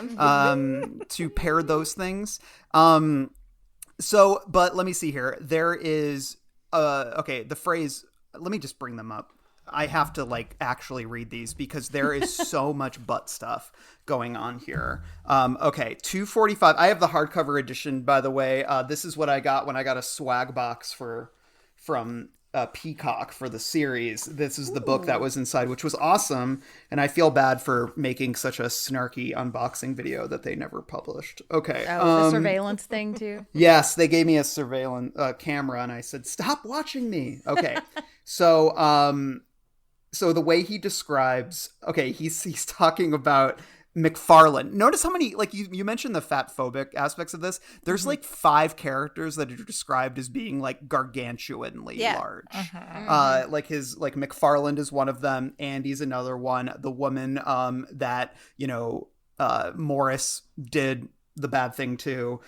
They're just described as very grotesque, and there's so much of it here. So McFarlane is described as having truly awesome buttocks on one page, which I found very funny. And then on page 274 of the hardcover, he's talking about Andy, and he says, Andy turns and lumbers to the back of the store, weaving his way between boxes and stacks of books with the finicky grace some fat men possess. Morris follows. His anger is growing. It's something about the girlish flex and sway of Andy's buttocks, clad in gray gabardine trousers, that fuels it. There's so many, just the way he writes about butts is truly astounding. The girlish flex and sway. So I found that very, very impressive. And then on page 202, this is butt adjacent, but he's talking about, let me see here. Anyways, I can't find the exact phrase, but he uses the phrase brown water coming out of someone's butt to discuss, you know what. And then let's just say that there were a few I didn't write down because they were related to dirty acts that we don't need to say that much more about. But also lots of butts here. But then on page 4, right at the beginning, Rothstein wakes up and he's got, I just was curious about this because he talks about having a piss hard on. And I've got to be honest, I don't really know what that is as a man.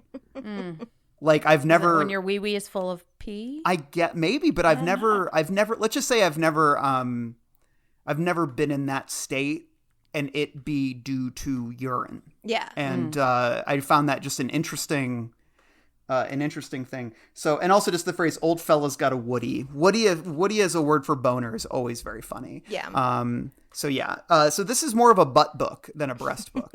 Yeah. Well, and even at the end, I think Tina kicks him in the butt. Yes. And then we push Hodges out the window through his butt. Yep. Also, I just want to say, listeners, if you do know what a piss hard on is, please explain it to me. Or at least just tell me if it's true. Tag maybe Randall. I've had a piss hard on and I don't even know you about just don't know Send it. me photos, just whatever. I'm trying to understand Diagrams, this. maps. Diagrams, for photos. research. Charts, graphs, color preferably. Oh, yes. High def, yeah. Yeah, I'm on Grindr. You can hit me up there. I'm just kidding. Hashtag piss hard on 89. That's piss hard on 89. Just here for friends is what my bio says. Just here for friends and research. We just want to understand. Oh, and then I on page 265, I also just wrote King wants to fuck Jerome. So. Yeah. Oh, totally. Yeah. All right. Anybody else got anything? That's my pound cake. Well, that was horrifying. I am sure I'm going to be scared when I find out what a piss hard on is. So let's go to the cemetery. What's the bottom of the truth? Well, sometimes that is better. The person you put up there ain't the person that comes back. It may look like that person, but it ain't that person. Because whatever lives in the ground beyond that cemetery ain't human at all. Which is where we talk about the piss hard-ons of the world and how scary they are. I don't know if that's still working. Okay, I have Andy's death here on page 278. Hold still, damn you, he says, but Andy doesn't. It takes 4 blows in all. The last one comes down above the bridge of Andy's nose, splitting both of his eyes like grapes, and at last the writhing stops. Morris pulls the hatchet free with a low squeal of steel on bone and drops it on the rug beside one of Andy's outstretched hands. There, he says, all finished. So good. That is a low squall, not a low squeal. Curtis's death at the beginning was horrific too. One of the guys that that Morris takes with him on his robbery, and I'll read a few lines here. "You shot me," Curtis said, sounding breathless and amazed. "You fucking shot me, Maury." Thinking how much he hated that nickname, hated it all his life, and even teachers who should have known better used it. He reversed the gun and began to hammer Curtis's skull with the butt. 3 hard blows accomplished very little. Blood began to seep through Curtis's hair and run down his stubbly cheeks. He was groaning, staring up at Morris with desperate blue eyes. He waved one hand weakly. "Stop it, Maury, stop it. That hurts." "Shit, shit, shit, shit!" Morris slid the gun back into his pocket. The butt was now slimy with blood and hair. And then he gets in the car and runs him over, and, quote, "There was a muffled pop, the sound of a small pumpkin exploding in a microwave oven. He looked in the mirror and saw that Curtis's head was gone. Well, no, not exactly. It was there, but all spread out, mushed." Ew. Oh. Ew. So good. Yep. The slimy, 3-point, nothing but bloody net from King. hair on the gun turned my stomach inside out. Like, yeah, that shit's gross. His head is gone. Well, no. Part of it's still there. It's there. It just keeps going. I know. One more. Just a little bit more. Oh, I love it. I will say I gasped when Morris shot Linda in the head. Same. I forgot. Yeah. Oh, yeah. I forgot about that. And Me I will too. say, I don't think this is the kind of, like, I was like, oh shit, I didn't think it was going to get that dark, which King's done that to me a lot in his later work, so I have to give him credit for that, is I'm always like, he's not going to go that far, and then he goes there. And this one, he does sort of backpedal a little bit because she doesn't die, but I also don't think, I don't think Pete, the character, could have handled that. You know what I mean? Yeah. So it actually made sense story-wise. I'm like, I don't think the character could have recovered from that. So it makes sense that King would let her live. But I will say I loved this, the way he described the pain in her head. Page 381 of the hardcover. "Now this terrible pain in her head, like a constantly slamming door, it's even worse than the migraine she sometimes gets. Worse even than childbirth. She tries to raise her head and manages to do it, but the world starts going in and out with her heartbeat, first sucking, then blooming, each oscillation accompanied by such god-awful agony." And I just thought the sucking and the blooming was like such incredible and evocative word use. That's like what made my stomach turn a little bit. So yeah. One that I found just, gives you goosebumps, makes you shiver just a little bit. When Tina is with Maury, and so it says 462, she looks back at him, her eyes huge and bloodshot and swimming with tears. "Are you going to rape me?" "No," Morris says, then adds something. that is all the more terrifying because she doesn't understand it. I won't make that mistake again. Yeah, Ooh. that gave me chills too. It's just like, yeah. oh God, gross. And then just imagining you're Tina and you're just like, What? Wait, again? Like, Yeah. okay. Well, and there's also the moment right after where he's like, I'm going to go upstairs and I'm going to come down and I'm going to kill you. Your life is over. Think about that. I was like, oh my God, that's going to fuck up that 9-year-old, you know? Ooh. People didn't say that shit to you when you were 9? Yeah. No, thank goodness they didn't. But you know, this is not really I wouldn't say this is a very scary book. No. I think it's a lot of what we're reading is really gross and unsettling, but I want to read one on page 407 that's at the climax. We've already kind of mentioned it, but I think it's more of a conceptually scary book, and I think this passage kind of sums up what the fear of this is. And it's as Pete is like being pulled out of the window, or after he's just escaped from the basement of the wreck. On page 407, he slides through the window, turns over, and peers back into the basement. A charred scarecrow kneels in there, digging into the burning notebooks with arms made of fire. Morris's face is melting. He shrieks and begins hugging the blazing, dissolving remnants of Rothstein's work to his burning chest. Don't look at that kid, Hodges says, putting a hand on his shoulder. Don't. But Pete wants to look, needs to look. He thinks, that could have been me on fire. He thinks, no, because I know the difference. I know what matters. He thinks, please, God, if you're there, let that be true. And I love it's gross to think about like his face melting and his arms being on fire, but also that this obsession is so strong that it literally consumes him. Like he is consumed with the flames of his obsession. And I think like Pete is kind of speaking to how close we can come to that kind of obsession, you know? And, you know, we were talking earlier about how we kind of consciously put a wall between King as a human being in his everyday life and us engaging with his work. And I think that it's just an important perspective to keep in mind, but it can really easily kind of flip over into this really dark, consuming obsession. Yeah. Anybody got anything The else? only other kind of creepy part, well, I mean, any of the gore is pretty creepy, but the creepy part in Brady's hospital room where the picture frame falls. Clack. That was scary. Yeah. All That's giving me the telekinesis is shivers. scary, but yeah, when you're, especially when he was referencing the picture frame before, so for that to fall over, ugh, creepy. Well, It's and good there's setup. the moment too. It is, yeah. And like I love the moment where he's like, and Brady's eyes rolled and then looked at him. Yeah. And he felt for a moment this stark terror. And it's just like you feel that when you're reading it too. And I think it's this kind of moment. It's like I say it all the time, it's like that Final Destination moment when the plane explodes. It's like this thing that you think you know, but your rational mind is like, no. The picture frame just fell over because of, I don't know, whatever. And then that moment of like, no. What if it really is true? What if the worst is going to happen? You know, it's just, it's chilling. Well, let's go to King's Dominion because that's chilling too, especially in room 237. There's another world out there. I know there is. All right, what do we have? We've already kind of mentioned some, but and there is quite a bit in this one, aside from like just it being part of a trilogy, you know. Yeah. Well, speaking of room 237, Brady's hospital room is room 217. Ooh, which is the literary room too. Yep. Yeah, interesting. I didn't catch that. I'm slipping. I've got one, maybe a bit room 237. So they're talking about Hodges and Holly figuring out what movie they're going to go see. And Holly's, it says, her counter-suggestion of The Fault in Our Stars is rejected by Hodges.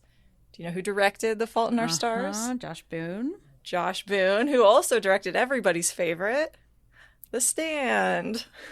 That's right. And y'all were just talking about him on your revival episode too. We were, yeah, because he was developing Revival for a while as well. That's and right. he also was developing The Stand for a while. So he's a big King guy. And then he was, I think the showrunner, no, not the showrunner. He was just one of the creators, and I think he directed some stuff on the Stand miniseries. So yeah, but have not heard much from him lately, but he did do, I had that one down as well.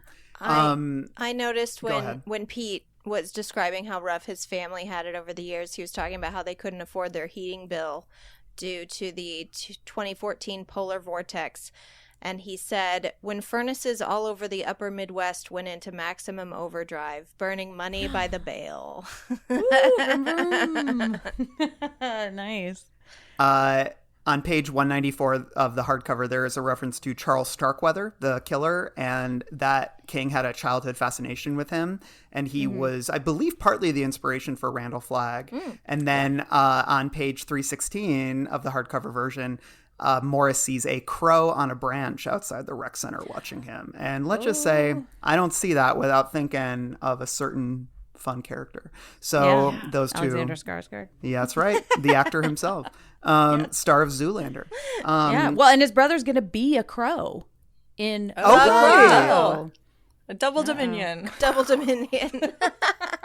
On page 393, there's talk about writers where do you get your ideas and the resentment towards that question. King is very vocal about how much he hates that question.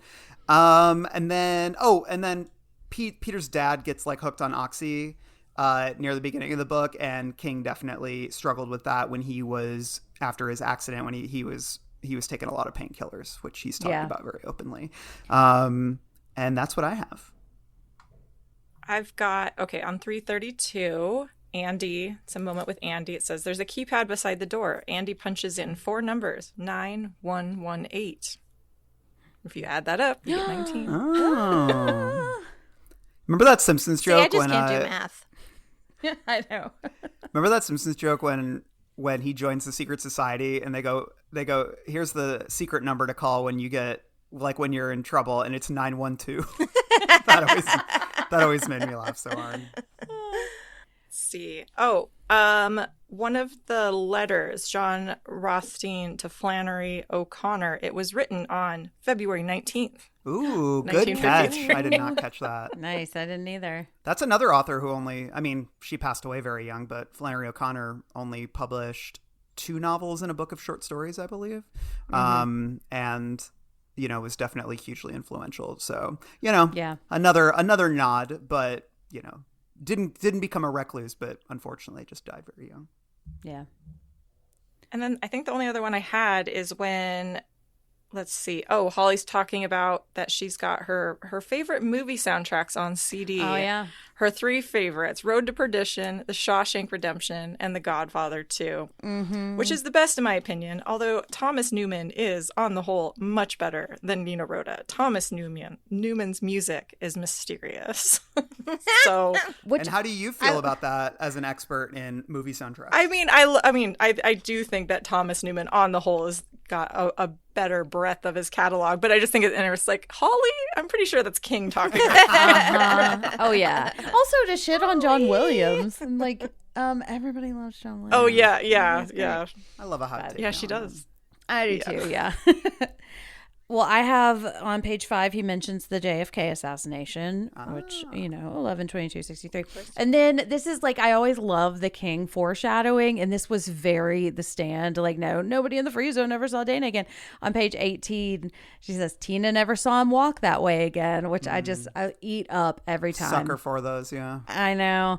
And then on page 117, he talks about, he says, Pete was coming to the conclusion that creative writing couldn't really be taught, only learned, which is something King writes about quite a bit in On Writing and kind of his philosophy. And then also in On Writing, he talks about the elements of style by Strunk and White, specifically the rule, omit needless words. And so we have a reference to that on page 323. I think about that, omit needless words, a lot when I'm writing because of King. And then on page 145, he says, I think it's Ricky the Hippie, he says, you're his number 1 fan, which is Annie Wilkes. He's also threatening to burn the notebooks, very much like Paul. There's a lot of parallels to Misery and Shawshank throughout this. And then we also, speaking of Shawshank, we have Library Al. Yes. Which he's the guy who's carrying around the books. I think we're going to see him a lot more in the next one. But that reminded me of Al from, or no, it's Mel, isn't it? Brooks. I remember his name was Maybe Brooks. It's Brooks. It's Brooks. Yeah. With the little crow in the library cart, but he feels kind of like an owl too. So, But I kind of like that. Who's the nod. library cart person in Green Mile? Maybe that's. Hold on, I'm gonna look that up. Oh no, that's the gross dude. What's Yeah. his name? He's like, I'm gonna sit on her thumb while he's like in the. I googled it, but Green Mile library cart man is not producing the results. Darn it! The one time Google lets us down. Well, and you can't say Green Mile funny cursing because Melinda does quite a bit of funny cursing in that book too. So, that's not going to narrow it down. But yeah, that is kind of a thing we see of people in, I would say Brady is in a sort of prison and that he's like wheeling around the e-readers and things to read. So, well, let's talk about our final thoughts and our MVP and our nose ranking. Dad, can we go now? You ready? Yeah, we've been ready for an hour. Okay, I'll be right there. You said that a half hour ago. Yeah, my dad's weird. He gets like that when he's ready. So I was going to say, before we do that, I want to ask where Finders Keepers stacks up compared to Mr. Mercedes. I feel like we've kind of shared our thoughts, but so let's just go around and real quick. If we had to pick one of the two, will we pick Finders Keepers or Mr. Mercedes? Rachel, what do you think? I mean, I'm going to pick Finders Keepers. Just because I think I do like the Morris and the Pete stuff and kind of the conversation that's being had there better. Mm-hmm. But I think that Mr. Mercedes is pretty close, and then it's going to be a sharp drop down. Yeah, I agree. Randall, which one are you picking? FK for life. Ashley? Yeah, Finders Keepers, I think. Especially just when I look at my notes and I look at my misery section, it's so slim comparatively to Mr. Mercedes. I did miss Brady, but lucky for me. Lucky for I don't have to miss him much longer. I think I'm going to pick Mr. Mercedes. Yes, go off, Queen. Coming out of like really kind of diving deep into these, I think I came away from Mr. Mercedes with a lot more interest and like appreciation for what he is doing with that story. And if I think about the two, like if I had to pick one to read again, just sheer entertainment value, I think I would pick Mr. Mercedes, although they are pretty close. Like that is kind of a tough decision. And if y'all hadn't all picked Finders Keepers, I might have not. Oh, I see. I just want to throw a bone to Mr. Mercedes too, but I do stand by that. No, choice. I actually think that's interesting. Although I love the conversation we had, I think there's a lot of great themes here. I remember feeling very enriched after our Mr. Mercedes conversation because I felt like I had tapped into something deeper than I thought was there initially. I still prefer Finders Keepers. I think it's the more entertaining book and I just prefer it. But I do think there's perhaps a bit more going on in Mr. Mercedes. Yeah, I think so. But I think conceptually, big ideas, I think Finders Keepers has more. Sure. But Mr. Mercedes is more action-y. Well, let's give our final thoughts, our MVP and our nose ranking. Ashley, what are your final thoughts on Finders Keepers? As a middle book in a trilogy, I don't think there's enough. I don't think there's enough tying the Saubers family story and Morris Bellamy's obsession with John Rothstein to the Mercedes killer and Brady Hartsfield. And if the third novel, End of Watch, were to be about, say, another case that takes place in Bridgeton, Ohio that has a connection to the Mercedes killing, that would make more sense to me as a trilogy than what, I remember End of Watch to be, which is essentially going all in on Brady again. And I do, if I remember correctly, they reference the Saubers family. But it really has nothing to do with either of the two novels that are bookending it. So it doesn't work for me as a trilogy, even though individually I really like the stories. And I will say, anytime we were with Hodges at the hospital checking in on Brady, I was enthralled. I was there. I was excited. There was a lot of great foreshadowing in Finders Keepers for End of Watch, and I love that. But yeah, it feels like maybe Brady wasn't even in Finders Keepers at all. and then King went back and sort of like inserted Brady stuff or inserted the whole Hodges team. Like, it just doesn't work for me as a middle book in a trilogy, but I still like the story. I'm gonna give it 3 out of 5 bright red Pennywise clown noses. MVP, it's got to be Pete's mom for surviving being shot in the face.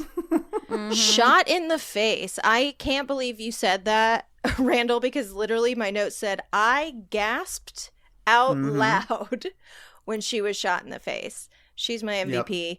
Can't believe she survived. Randall, what do you think?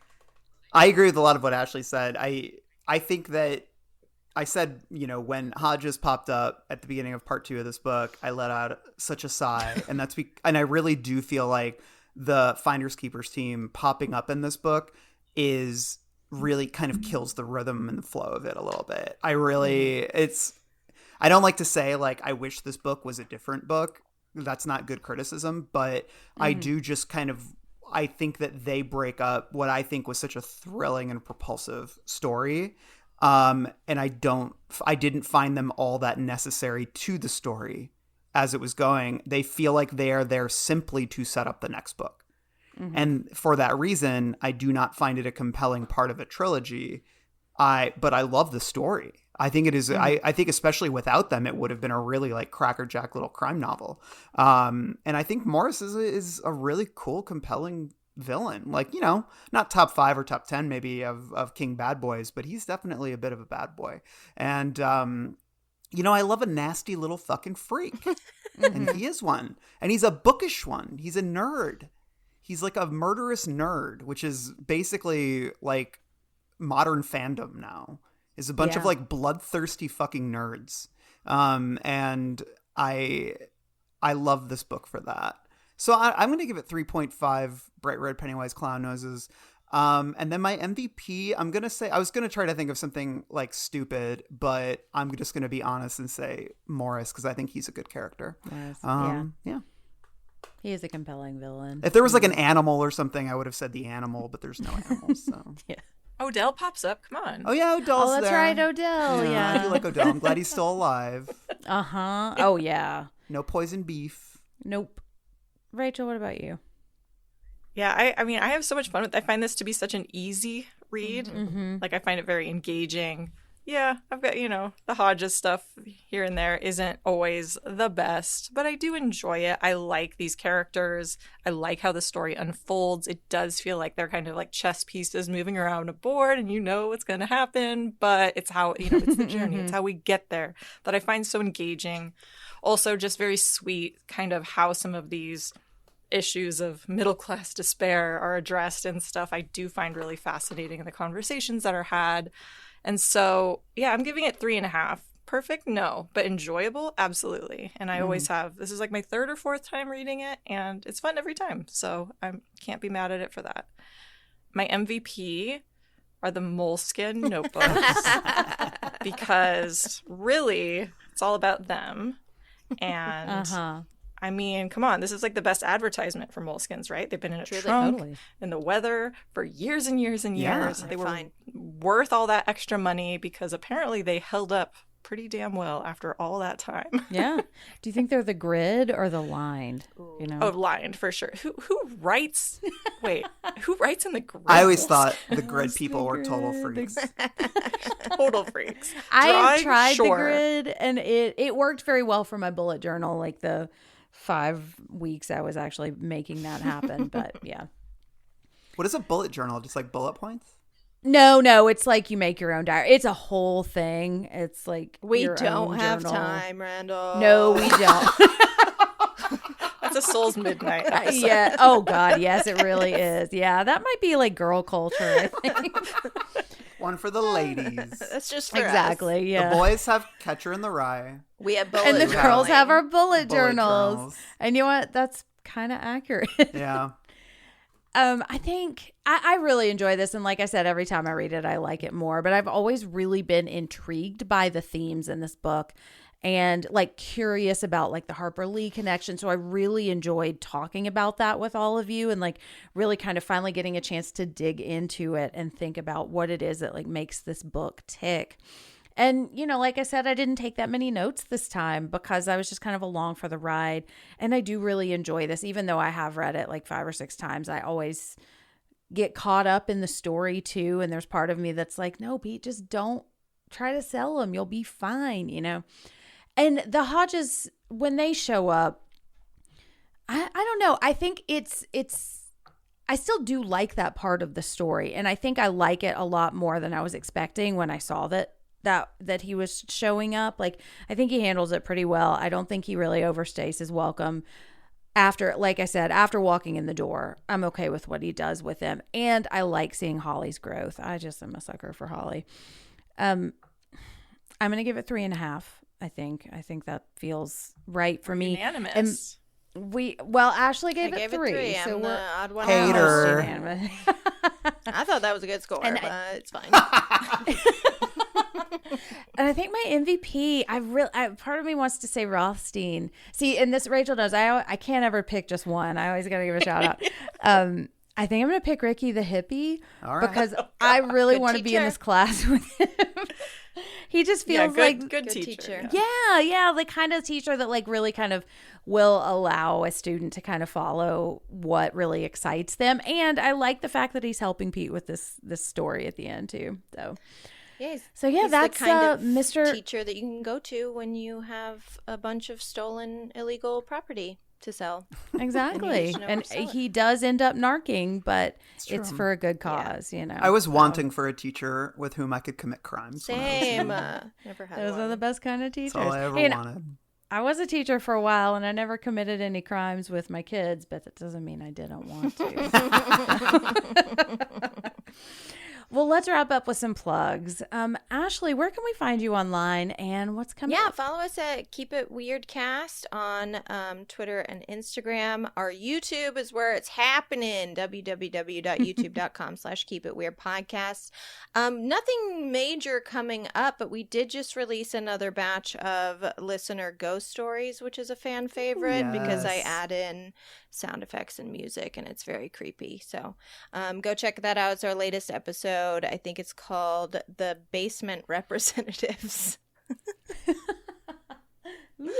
I love listener ghost story kind of vibes in general because I think one of the scariest stories I've ever heard was like something I read in Jezebel's like send us your true ghost stories in the comments. Literally one of the scariest things was literally I read it there. So I'm always I tend to find those more interesting than I don't know, like traditional ghost stories sometimes, because a lot of times it's people just struggling to articulate what happened, and I'd rather that than someone who is like narrativized exactly it, you know? Well, and our listeners and there's no closure, definitely constantly are like, if you have any idea of what this could have been, out of my house? Because we have UFO stories, we have like missing time stories, we have ghost stories, we have cryptids, we have Bigfoot, we have just like extremely strange glitch in the Matrix stories that get sent in where like I dropped this thing on the floor and it's never been found to this day, you know, stuff like that where it's like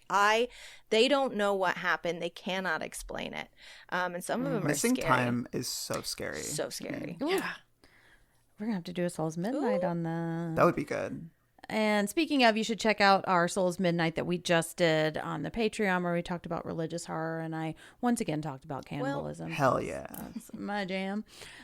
Rachel, where can we find you, and what do you have coming up? Yeah, so on Halloweenies, the boys are going to be in Covenant country. Ooh. So for all you Covenant fans, I'm sure that is going to be a interesting episode to say the least. Wasn't that a movie starring Anthony Hopkins or something?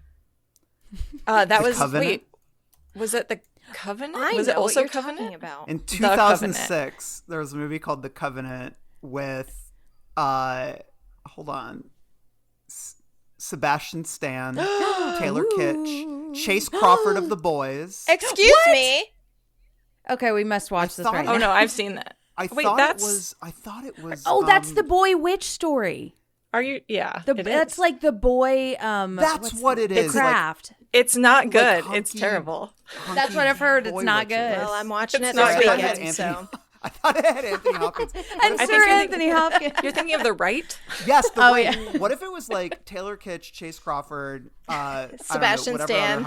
Sebastian Stan, and then and Anthony Sir Hopkins, but they're all like walking around shirtless and like everyone's reacting. They like to them digitally the same way. de-aged him. I would watch it. Oh yes, I would. That would be sorry awesome. to derail you. Sorry. No, unfortunately, they're Alien not. Covenant. Not related. They're not covering that covenant. They will Not be covering yet. Alien Covenant. Not yet. And then, we'll also have we'll have a new Now Showing episode dropping, and we just unlocked our Killer Clowns from Outer Space episode, which was a ton of fun. Love that so movie. you can find those all in Halloweenies. And then on The Girls and the Boys, Justin Gerber was just on, friend of the pod. Just kidding, co-host of the pod. And he was on to talk about a season 3 of The Boys, and now we're flying into season 4. Yes, we are, and we're already making plans for other people to join us and talk about some stuff. And I bet Justin was hating on season 3, wasn't he? What a hater! He enjoyed it. He's such Justin a would fucking never hate hater. on anything. Hey Justin, if you're listening, just give us a little text just to let us know. And then you can find me at Jenn Ferratu on social places and on The Girls and the Boys and on the Lady Killers, where we are in the middle of hot girl summer. So we are talking about Basic Instinct, Birds of Prey, Rabid, and Wild Things. So lots of fun stuff coming up. And Randall, what do we have in the Patreon and what's coming up for us? In terms of, well, like I said, we have Souls Midnight, and if you haven't listened to our religious horror, but then if you haven't listened to our revival episode, it is fantastic. Mm-hmm. And then we are going to be returning to the Mr. Mercedes TV series, season 2. We were initially thinking maybe we would do season 3 because that is the one that adapts Finders Keepers, and we thought it'd be kind of funny, but then we realized it'd be too confusing. Yeah. So we are just going to go in order. So we're kind of just going to treat the TV show like a TV show from here on out. So it's not going to be, we're not necessarily going to be talking it through the lens of the movies. Since it deviates so much, we are going to just talk about it as a TV show. So be prepared for that. And then next month, Bizarre Bad Dreams, back in Short Storyland, along with You Like It Dark. Well, You Like It Darker. We have an episode on that in the Patreon as well, which is his newly released book. There's so much content for a man who is 76 years old. Anyways, I know. And then we're also bringing Crichton Cast back next month. So I'm so thrilled about it. We're talking about Jurassic Park. And then we'll be back at End of Watch in what month is it? In September. So lots going on. Yes, lots going on. There's never a dull moment down in the Barrens or LCHQ. And on that note, let's hop into the Mercedes and vroom vroom away with long days and pleasant nights. I got some hot friends. God, I got some hot friends. I got some hot friends. God, I got some hot friends. But you know you want somebody to treat you good. You've made it to the end of another bloody, disgusting podcast. Congratulations. If you like our programming, consider searching for other bloody, disgusting podcasts, such as Creepy, Horror Queers, The Boo Crew, SCP Archives, Nightlight, Margaret's Garden, and more.